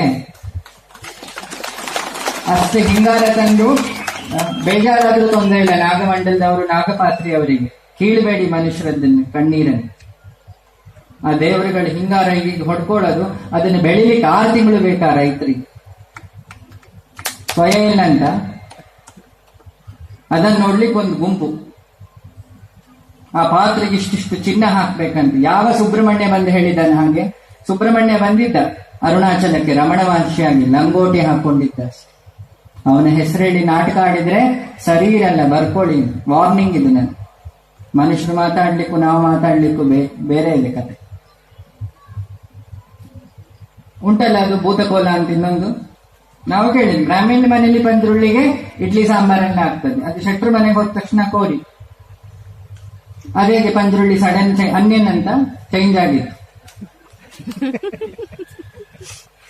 ದೇವರಿರುವುದು ನಮ್ಮಲ್ಲಿ ಶ್ರದ್ಧೆ ತರಿಸ್ಲಿಕ್ಕೆ, ಅಂಧವಿಶ್ವಾಸಗಳಿಗಲ್ಲ. ಆಚರಣೆಗೆ ನಮ್ದು ನಮಸ್ಕಾರ ಹಿಂದಿಂದ ನಡೆಸ್ಕೊಂಡ್ ಬಂದಿದೆ, ಯಕ್ಷಗಾನ ಅದೆಲ್ಲ ಹಿಂದಿನ ಕಲೆ. ಆದ್ರೆ ಅದನ್ನೆಲ್ಲ ಹಿಡ್ಕೊಂಡು ವ್ಯಾಪಾರ ಮಾಡಿದ್ರೆ ಸರಿ ಇರಲ್ಲ, ಪರಮಾತ್ಮ ಹಾಕಿ ತುಪ್ತಾನೆ. ಯಾರ ಕಣ್ಣಾರು ಕಣ್ಣು ಮುಚ್ಚಿಸ್ಬೋದು, ಭಗವಂತನಿಗೆ ಕಣ್ಣು ಮುಚ್ಚಿಸ್ತೀನಿ ಅಂದ್ರೆ ಸಾಧ್ಯ ಇಲ್ಲ. ಸೃಷ್ಟಿ ಇರುವುದು ಎಷ್ಟು ಸತ್ಯವೋ, ಸೃಷ್ಟಿಗಾಗ್ತಾ ಇರೋದು ಅಷ್ಟೇ ಸತ್ಯ. ಎಚ್ಚರ ಇರಲಿ. ಪ್ರೂಫ್ ಬೇಕಾ? ನಾವಲ್ಲಿ ಮಾತಾಡೋ ಮೊದ್ಲು ಅಮ್ಮನವರ ಹತ್ರ ಹೋಗಿ ಹೇಳಿತ್ತು, ನನಗೇನು ಗೊತ್ತಿಲ್ಲ, ನೀನು ವಾಗ್ದೇವಿ, ಮಾತಾಡು ಅಂದ್ರೆ ಮಾತಾಡ್ತೀನಿ. ನೀನ್ ನನಗೆ ಪ್ರೂಫ್ ಕೊಡು. ಅವಳ ಹಿಂಗಾರ ಬಿದ್ಮೇಲೆ ನಾವು ಮಾತಾಡ್ಲಿಕ್ಕೆ ಬಂತು, ಬೀಳ್ಲಿಲ್ಲ ಅಂದ್ರೆ ದೇವರಾಣೆ ಮಾತಾಡ್ತೀವಿ. ಹಾಗಾದ್ರೆ ಅಲ್ಲಿ ಕಲ್ಲಿದ್ಯಾ, ಅಮ್ಮನವರಿದ್ದಾರೆ, ಅವಳ ಹತ್ರ ಹೋಗಿ ಮಾತಾಡ್ಬೋದಲ್ಲ. ಜ್ಯೋತಿಷ್ರ ಯಾಕೆ ನಿಮಗೆ? ದುಡ್ಡನ್ನ ಯಾಕೆ ಹಾಳು ಮಾಡ್ತೀರಿ? ಮಕ್ಕಳಿಗೆ ವಿದ್ಯೆ ಇಲ್ಲ. ಸರಿ, ನೋಡಿದ್ರಲ್ಲ ವೀಕ್ಷಕರೇ, ವಿನಯ್ ಗುರುಜಿ ಹೇಳಿದಂಥ ಒಂದು ಹೇಳಿಕೆ. ಇನ್ನಷ್ಟು ಚರ್ಚೆ ವಿಶ್ಲೇಷಣೆ ಮಾಡೋಣ. ನನ್ನೊಂದಿಗೆ ದಯಾನಂದ ಕೆ ಶೆಟ್ಟಿ ದೆಂದೂರ್ ಅವರಿದ್ದಾರೆ. ಅವರನ್ನು ಮತ್ತೊಮ್ಮೆ ಕಾರ್ಯಕ್ರಮಕ್ಕೆ ಸ್ವಾಗತ ಮಾಡಿದೆ. ಸರ್, ತಾವು ಹೇಳ್ತಾ ಇದ್ರಿ ಭೂತಕಾಲ ಬೇರೆ, ದೈವಾರಾಧನೆ ಬೇರೆ, ಹಾಗಾಗಿ ಅವರು ತಿಳ್ಕೊಂಡದ್ದು ಸರಿ ಇಲ್ಲ. ಇದರ ಬಗ್ಗೆ ಸ್ವಲ್ಪ ಸರ್ ನನ್ನ ಭೂತ ಅಂತ ಹೇಳಿದ್ರೆ ಡೆವಿಲ್ ಶಕ್ತಿ ಅಂತ, ಎಂತ ದುಷ್ಟ ಶಕ್ತಿ, ಅದು ಭೂತ. ಅದು ಏನಾಗಿದೆ, ಅದು ನಮ್ಮ ಬಾಯಿ ಮಾತಲ್ಲಿ ಅದು ಹಂಗೇನೆ ತುಂಬಾ ನಿಮ್ಗೆ ಈಗ ಪಂಡಿತರು ಏನಿದ್ದಾರೆ ಇದರ ಬಗ್ಗೆ ಕಲಿತವರು, ಸ್ಟಡಿ ಮಾಡಿದವರು ಈಗ ಅದರ ಬಗ್ಗೆ ಬಹಳಷ್ಟು ಉಲ್ಲೇಖ ಮಾಡ್ತಾರೆ. ಬನ್ನಂಜೆ ಅವರು ಇರ್ಬೋದು ಅಥವಾ ವೈ ಎನ್ ಶೆಟ್ಟಿ ಅವರು ಇರ್ಬೋದು, ಅವರೆಲ್ಲ ಹೇಳ್ತಾರೆ ದೈವಾರಾಧನೆ ಅಂತ ಹೇಳಿ. ಅಂದ್ರೆ ದೈವ ಅಂದ್ರೆ ಅದು ನಮ್ಮಲ್ಲಿ ತುಳುನಾಡಿನಲ್ಲಿ ನಿಮ್ಗೆ ಗೊತ್ತಿರಬೇಕು, ನಾವು ದೇವರು ನಂತರ ಫಸ್ಟ್ ದೈವವನ್ನು, ದೈವ ದೇವರಂತೆ ನಾವು ಪ್ರಾರ್ಥನೆ ಮಾಡ್ತೀವಿ. ಇಲ್ಲಿ ದೈವ ಇಲ್ಲದೆ ಇಲ್ಲಿ ಏನು ನಡೆಯುವುದಿಲ್ಲ. ಯಾವುದೇ ಒಂದು ಕಾರ್ಯಕ್ರಮ ಇರಲಿ, ಫಸ್ಟ್ ನಮ್ಮ ದೈವಕ್ಕೆ ಪ್ರಾರ್ಥನೆ ಮಾಡಿಯೇ ನಾವು ಮುಂದುವರಿಸ್ತೀವಿ. ಯಾಕಂತ ಹೇಳಿದ್ರೆ ದೈವ ನಮ್ಮ ಮನೆಯ ಹಿರಿಯಣ್ಣನ ತರ. ಈಗ ಅವರು ಪಂಜುರ್ಲಿಯ ಬಗ್ಗೆ ಅವರು ಮಾತಾಡಿದರೆ ಇರ್ಬೋದು, ಆದರೆ ಪಂಜುರ್ಲಿ ಎಲ್ಲ ಕಡೆ ಅದಕ್ಕೆ ಕೋಳಿ ಏನೇ ಬೇಕಾಗಿಲ್ಲ. ಅವರವರ ಭಕ್ತಿಗೆ ತಕ್ಕಾಗೆ ಅವರವರ ಮನೆಯಲ್ಲಿ ಏನು ಮಾಡ್ತಾ ಇದ್ದಾರೆ, ಮುಂದಿನ ಏನು ಸಂಪ್ರದಾಯ ಇದೆ ಅದನ್ನೇ ಅದಕ್ಕೆ ಕೊಡ್ಬೇಕು. ಕೆಲವರು ಬಂಟರ ಮನೆಯಲ್ಲೂ ಕೂಡ ನಾನು ನೋಡಿದ್ದೀನಿ, ನಿಮ್ಗೆ ಈಚೆ ಕಡೆ ಹೋದ ಒಂದು ಮನೆಗೆ ಹೋಗಿದ್ದೇನೆ, ಅಲ್ಲಿ ಯಾರಿಗೆ ಕೋಳಿ ಕೊಡುವಂಗೇನೇ ಇಲ್ಲ, ಅಲ್ಲಿಗೆ ತರಕಾರಿ ಇದೆ. Hello hello hello, live program. ಹೌದು ಸರ್, ತಮ್ಮ ಹೆಸರು, ಎಲ್ಲಿಂದ ಮಾತಾಡ್ತಿದ್ದೀರಾ? ರಾಘವೇಂದ್ರ ಅಂತ. ರಾಘವೇಂದ್ರ, ಹೇಳಿ ರಾಘವೇಂದ್ರ ಅವರೇ, ಏನು ಹೇಳಲಿಕ್ಕೆ ಇಷ್ಟಪಡ್ತೀರಾ? ಮಂಗಳೂರಿಂದ. ಹೇಳಿ. ಈ ಕಾರ್ಯಕ್ರಮದಲ್ಲಿ ನಾನು ಹೇಳುದೇನಂದ್ರೆ, ನೋಡಿ ಅವರು ಸ್ಟೇಟ್ಮೆಂಟ್ ಕೊಟ್ಟದ್ದು ಯಾವ ರೀತಿಯಲ್ಲಿ ನೋಡಿದ್ರು ತಪ್ಪಂತ ಹೇಳ್ಬೇಕಾಗ್ತದೆ. ಯಾಕಂದ್ರೆ ನೋಡಿ, ಅವರು ಏನು ತಿಳ್ಕೊಂಡಿದ್ದಾರೆ ಈ ತುಳುನಾಡಿನ ಸಂಸ್ಕೃತಿ ಅಂದ್ರೆ ಪರಶುರಾಮ ಸೃಷ್ಟಿಯ ಸಂಸ್ಕೃತಿ ಅಂತ ಅವರಿಗೆ ಪರಿಜ್ಞಾನ ಇಲ್ಲ ಅಂತ ಹೇಳ್ತಾರೆ. ಯಾಕಂದ್ರೆ ನಮ್ಮ ನಾಗಾರಾಧನೆ ಎಷ್ಟು ಹಿನ್ನೆಲೆಯನ್ನು ಪಡೆದಿದೆ, ಅದರ ಮೂಲ ಏನು ಅಂತ ಇವರಿಗೆ ಗೊತ್ತಿಲ್ಲ. ಅಷ್ಟೇ ಅಲ್ಲದೆ ನಮ್ಮ ದೈವಗಳ ಬಗ್ಗೆ ಮಾತಾಡಿದ್ದಾರೆ. ಹೇಳ್ತಾರೆ ಈ ಎಲ್ಲ ಕೆಲ್ಸಕ್ಕೆ ಹಾಕೋ ಹಣಕ್ಕಿಂತ ನಾವು ಅದನ್ನು ರೋಡ್ ಮಾಡ್ಬೋದು ಅಂತ. ಆದ್ರೆ ಇವರು ಈ ಪ್ರವಚನ ಮಾಡುವ ಬದಲು ಹೋಗಿ ಆ ರೋಡ್ ಕೆಲ್ಸಕ್ಕೆ ಹೆಲ್ಪ್ ಮಾಡ್ಬೋದಲ್ಲ. ಇವ್ರು ಯಾಕೆ ಪ್ರವಚನ ಮಾಡೋದು? ನಾನ್ ಕೇಳೋದು, ಇವ್ರು ಪ್ರವಚನ ಮಾಡಿ ಏನು ಉದ್ಧಾರ ಮಾಡ್ತಾರೆ? ಇವರಿಗೆ 4 ಜನ ಯಾಕೆ ಶಿಷ್ಯಂದ್ರು ಜನತೆ ಇದ್ದಾರೆ? ಹಾಗೆ ಅಲ್ಲ, ನಮ್ಮ ಆರಾಧನೆಗಳಿಗೂ ನಮ್ಮ ಸಂಸ್ಕೃತಿಗಳಿಗೂ ಅದರದ್ದೇ ಆದ ನಂಬಿಕೆ, ಅದರದ್ದೇ ಆದ ಜನರು, ಅದರದ್ದೇ ಆದಂತಹ ಹಿನ್ನೆಲೆಗಳಿವೆ.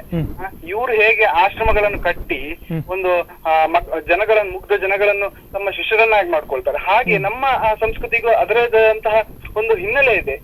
ಅಲ್ಲಿ ವೇಸ್ಟ್ ಆಗ್ತದೆ ಹೇಳ್ತಾರಲ್ಲ, ಇವರು ಆಶ್ರಮ ಕಟ್ಟಿ ಇವರು ಶಿಷ್ಯರಿಗೆಲ್ಲ ಪ್ರಸಾದ ಅಥವಾ ಯಾವುದೇ ಒಂದು ಇದ್ ಮಾಡ್ತಾರಲ್ಲ, ಅದಕ್ಕೆಲ್ಲ ವೇಸ್ಟ್ ಆಗುದಿಲ್ವಾ? ಇವ್ರು ಪರಿವರ್ತನೆ ಆದ್ರೆ ಇವ್ರು ಹಾಗೆ ಸಿಗ್ಬೇಕು. ಇವ್ರದ್ದು ಕೆಲವು ನಾನು ಡೀಟೇಲ್ಸ್ ನೋಡಿದ್ದೇನೆ, ಇವ್ರ ಫೋಟೋಗಳನ್ನೆಲ್ಲ ನೋಡಿದೆ, ಸೋಷಿಯಲ್ ಮೀಡಿಯಾದಲ್ಲೆಲ್ಲ ಬರ್ತಾ ಉಂಟು. ಅದ್ರಲ್ಲೆಲ್ಲ ಗೊತ್ತಾಗ್ತದೆ ಇವ್ರು ಎಂತವ್ರು ಅಂತ. ಇವ್ರು ಈಗ ತುಂಬಿಕೊಳ್ತಾರೆ, ಅದ್ರಲ್ಲೆಲ್ಲ ಹೂವು ಎಲ್ಲ ಇರ್ತದೆ, ಅದೆಲ್ಲ ವೇಸ್ಟ್ ಆಗುದಿಲ್ವಾ? ಹೂವು ಮನೆ ವೇಸ್ಟ್ ಅಲ್ಲ, ನ್ಯಾಷನಲ್ ವೇಸ್ಟ್ ಅಲ್ಲ ಅದು. ನಾವು ಸಿಂಗಾರದ ಹೂವು ಬಗ್ಗೆ ಹೇಳ್ತಾರೆ ಇವರು ಅದೇ ಸಿಂಹಾಸನದಲ್ಲಿ ಕೂತಾಗ ಆ ಸಿಂಹಾಸನಕ್ಕೆ ಅಥವಾ ಕುರ್ಚಿಗೆ ಹೂವು ಹಾಕಿರ್ತಾರೆ. ಸರ್, ಅವರು ಒಂದು ಕಡೆ ಹೇಳ್ತಾರೆ, ಬಿಂಗಾರ ಬೆಳೆಯುವ ಬೆಳೆಗಾರ ರೈತ ಇದ್ದಾನೆ, ಅವರು 6-7 ತಿಂಗಳು ಒಂದು ಬಿಂಗಾರಕ್ಕೆ ಬೆಳಿತಾನೆ, ಅದು ಕ್ಷಣ ಮಾತ್ರದಲ್ಲಿ ಇವರು ಬೇಕಾದಷ್ಟು ಮೈಗೆ ಹಾಕೊಂಡು ವೇಸ್ಟ್ ಮಾಡ್ತಾರೆ, ಅವನು ಬೆಳೆದ ಕಷ್ಟ ಯಾರಿಗ್ ಗೊತ್ತು ಹೇಳ್ತಾರೆ. ಅದೊಂದು ನಂಬಿಕೆ, ನಮ್ಮ ನಂಬಿಕೆ. ಈಗ ನಾವು ಹೇಗೆ ತಂದೆ ತಾಯಿ ನಂಬಿಕೆ ಇಟ್ಟು ನಾವು ಒಂದು ಕೆಲಸ ಮಾಡ್ತೇವೆ, ಹಾಗೆ ಒಂದು ದೇವರುಗಳ ನಂಬಿಕೆ ಆಧಾರದ ಮೇಲೆ ಈ ಚಟುವಟಿಕೆಗಳು ನಡೆಯುವುದು. ಯಾಕಂದ್ರೆ ಅವ್ರು ಈಗ ಒಂದು ವ್ಯಕ್ತಿ ಒಂದಕ್ಕೆ ನಿಯೋಜನೆ ಮಾಡಿದ್ರೆ ಅದರಿಂದ ಏನು ಲಾಭ ಅಂತ ಯೋಚನೆ ಮಾಡ್ತಾರೆ, ಯಾರೇ ಆಗ್ಲಿ, ನಾನೇ ಆಗ್ಲಿ, ನೀವೇ ಆಗ್ಲಿ. ಹಾಗೆ ಒಂದು ಮುಗ್ಧ ಜನರು ಯಾಕೋ ಒಂದು ಭಕ್ತಿಯಿಂದ ದೇವರಿಗೆ ಒಂದು ಪಿಂಗಾರವನ್ನು ನಿಯೋಜನೆ ಮಾಡ್ತಾರೆ, ಅದರಿಂದ ಒಂದು ಅವರಿಗೆ ಫಲ ಎಂಬುದು ಇರ್ತದೆ. ಅವ್ರು ಇಲ್ಲದೆ ಸುಮ್ನೆ ಯಾಕೋ ಏನು ಲಾಭ ಇಲ್ಲದೆ ಯಾರು ಮಾಡುವುದಿಲ್ಲ. ಅವರಿಗೆ ಏನೋ ಒಂದು ಒಳ್ಳೆಯದಾಗಿರ್ತದೆ. ಅಥವಾ ನೋಡಿ, ದೇವರು 10 ಕೊಟ್ಟದ್ರಲ್ಲಿ ನಾವು ಒಂದು ದೇವರಿಗೆ ಕೊಟ್ರೆ ಏನ್ ತೊಂದರೆ ಆಗುದಿಲ್ಲ. ಆ ಎಲ್ಲ ಬೆಳೆಗಳು ಜಾಸ್ತಿ ಆಗುದಕ್ಕೆ ಯಾರ ಕಾರಣ?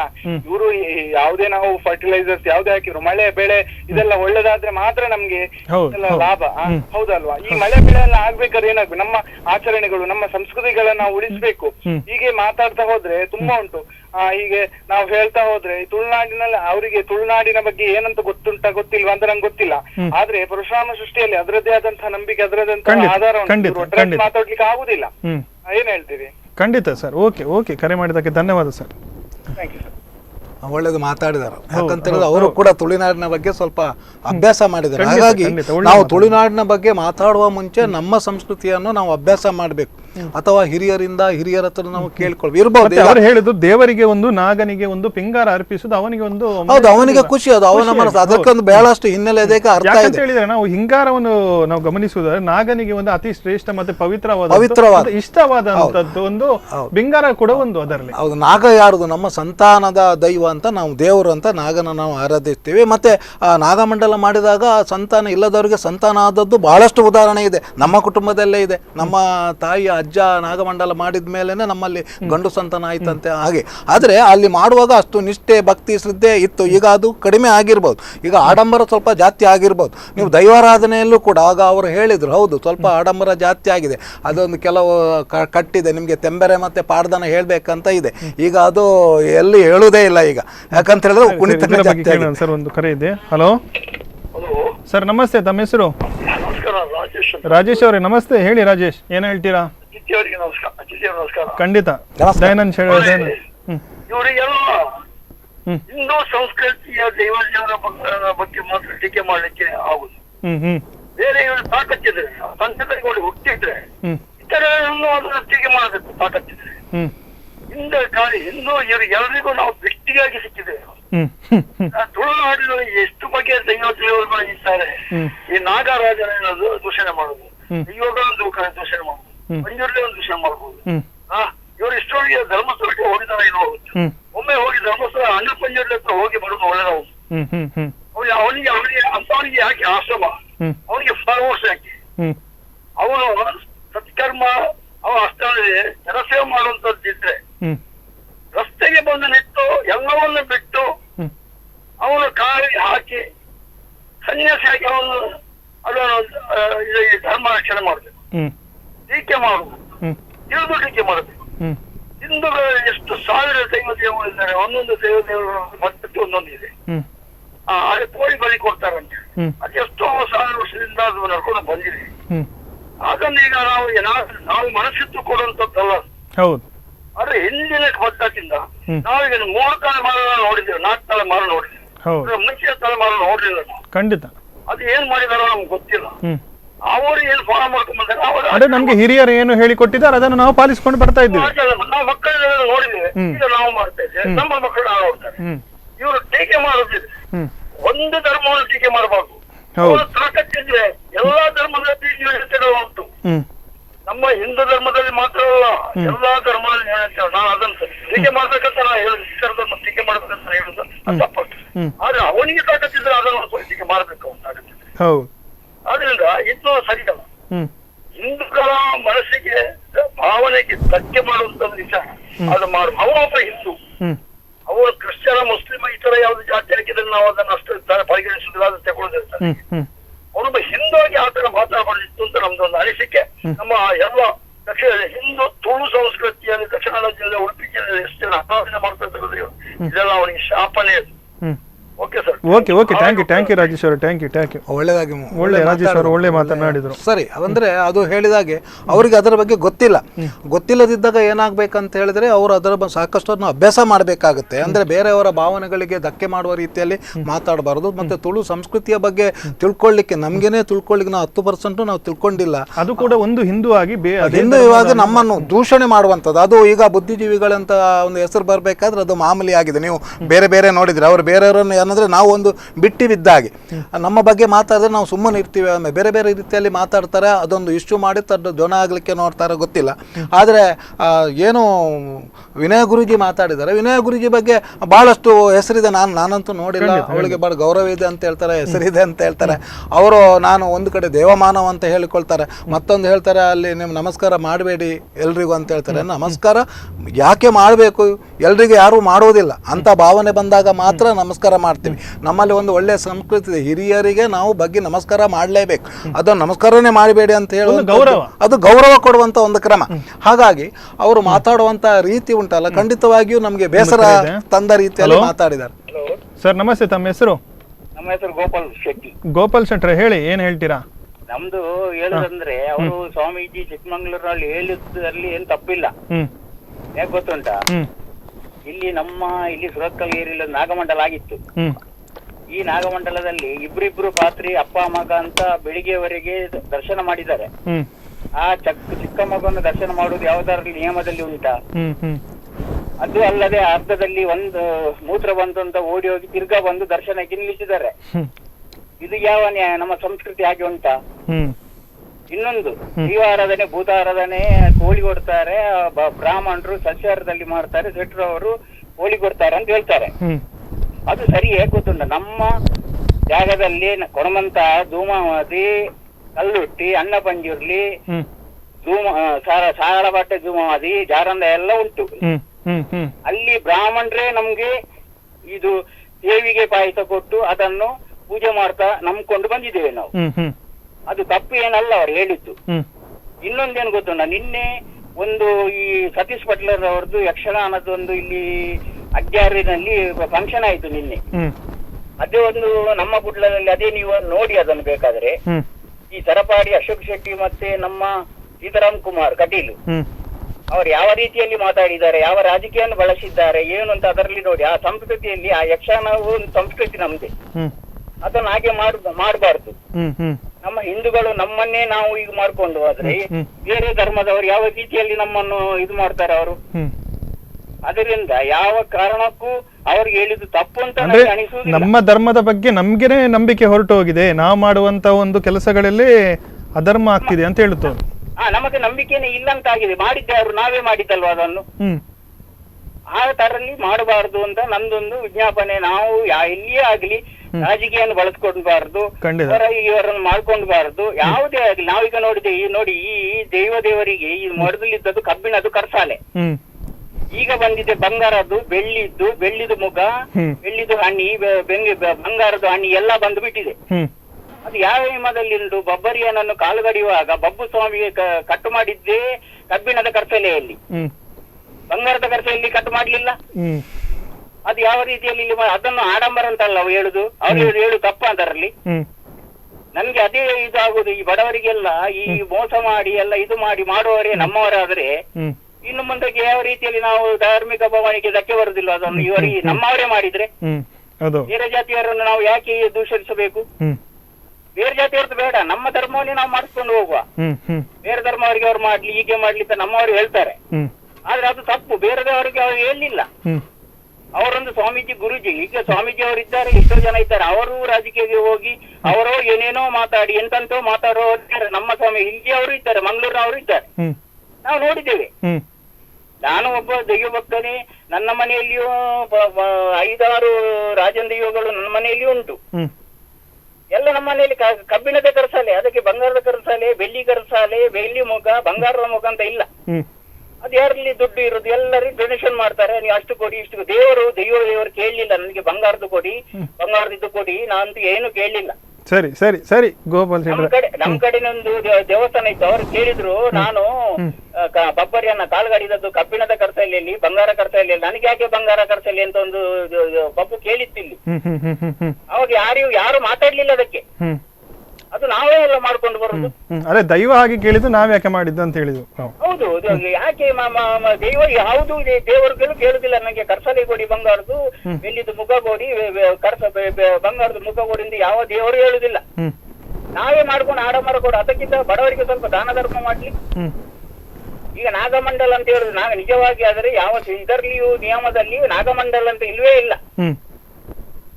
ಅಶ್ಲೇಷ ಪೂಜೆ ಪವಿತ್ರವಾದ ಪೂಜೆ ಅದು.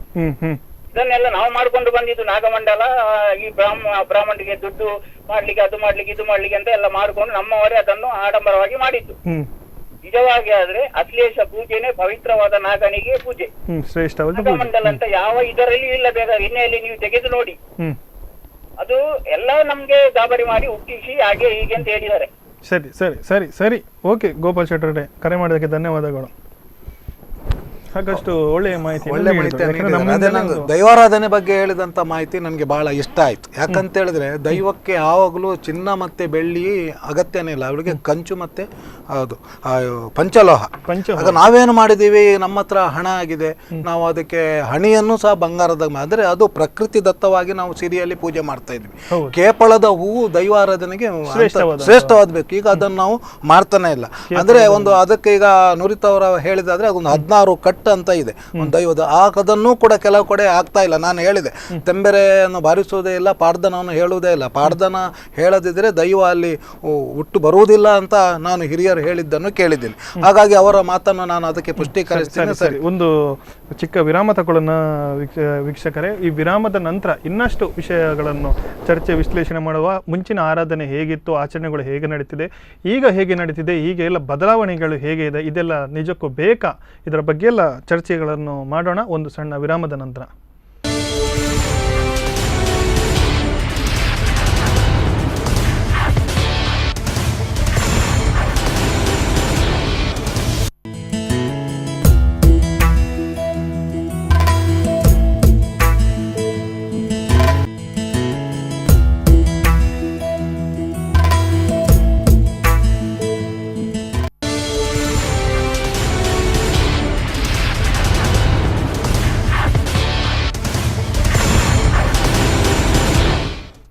ಪ್ರೈಮ್ ಟೈಮ್ ಡಿಬೇಟ್, ಈ ವಿಶೇಷ ನೇರ ಪ್ರಸಾರ ಕಾರ್ಯಕ್ರಮಕ್ಕೆ ಮತ್ತೊಮ್ಮೆ ಸ್ವಾಗತ ವೀಕ್ಷಕರೇ.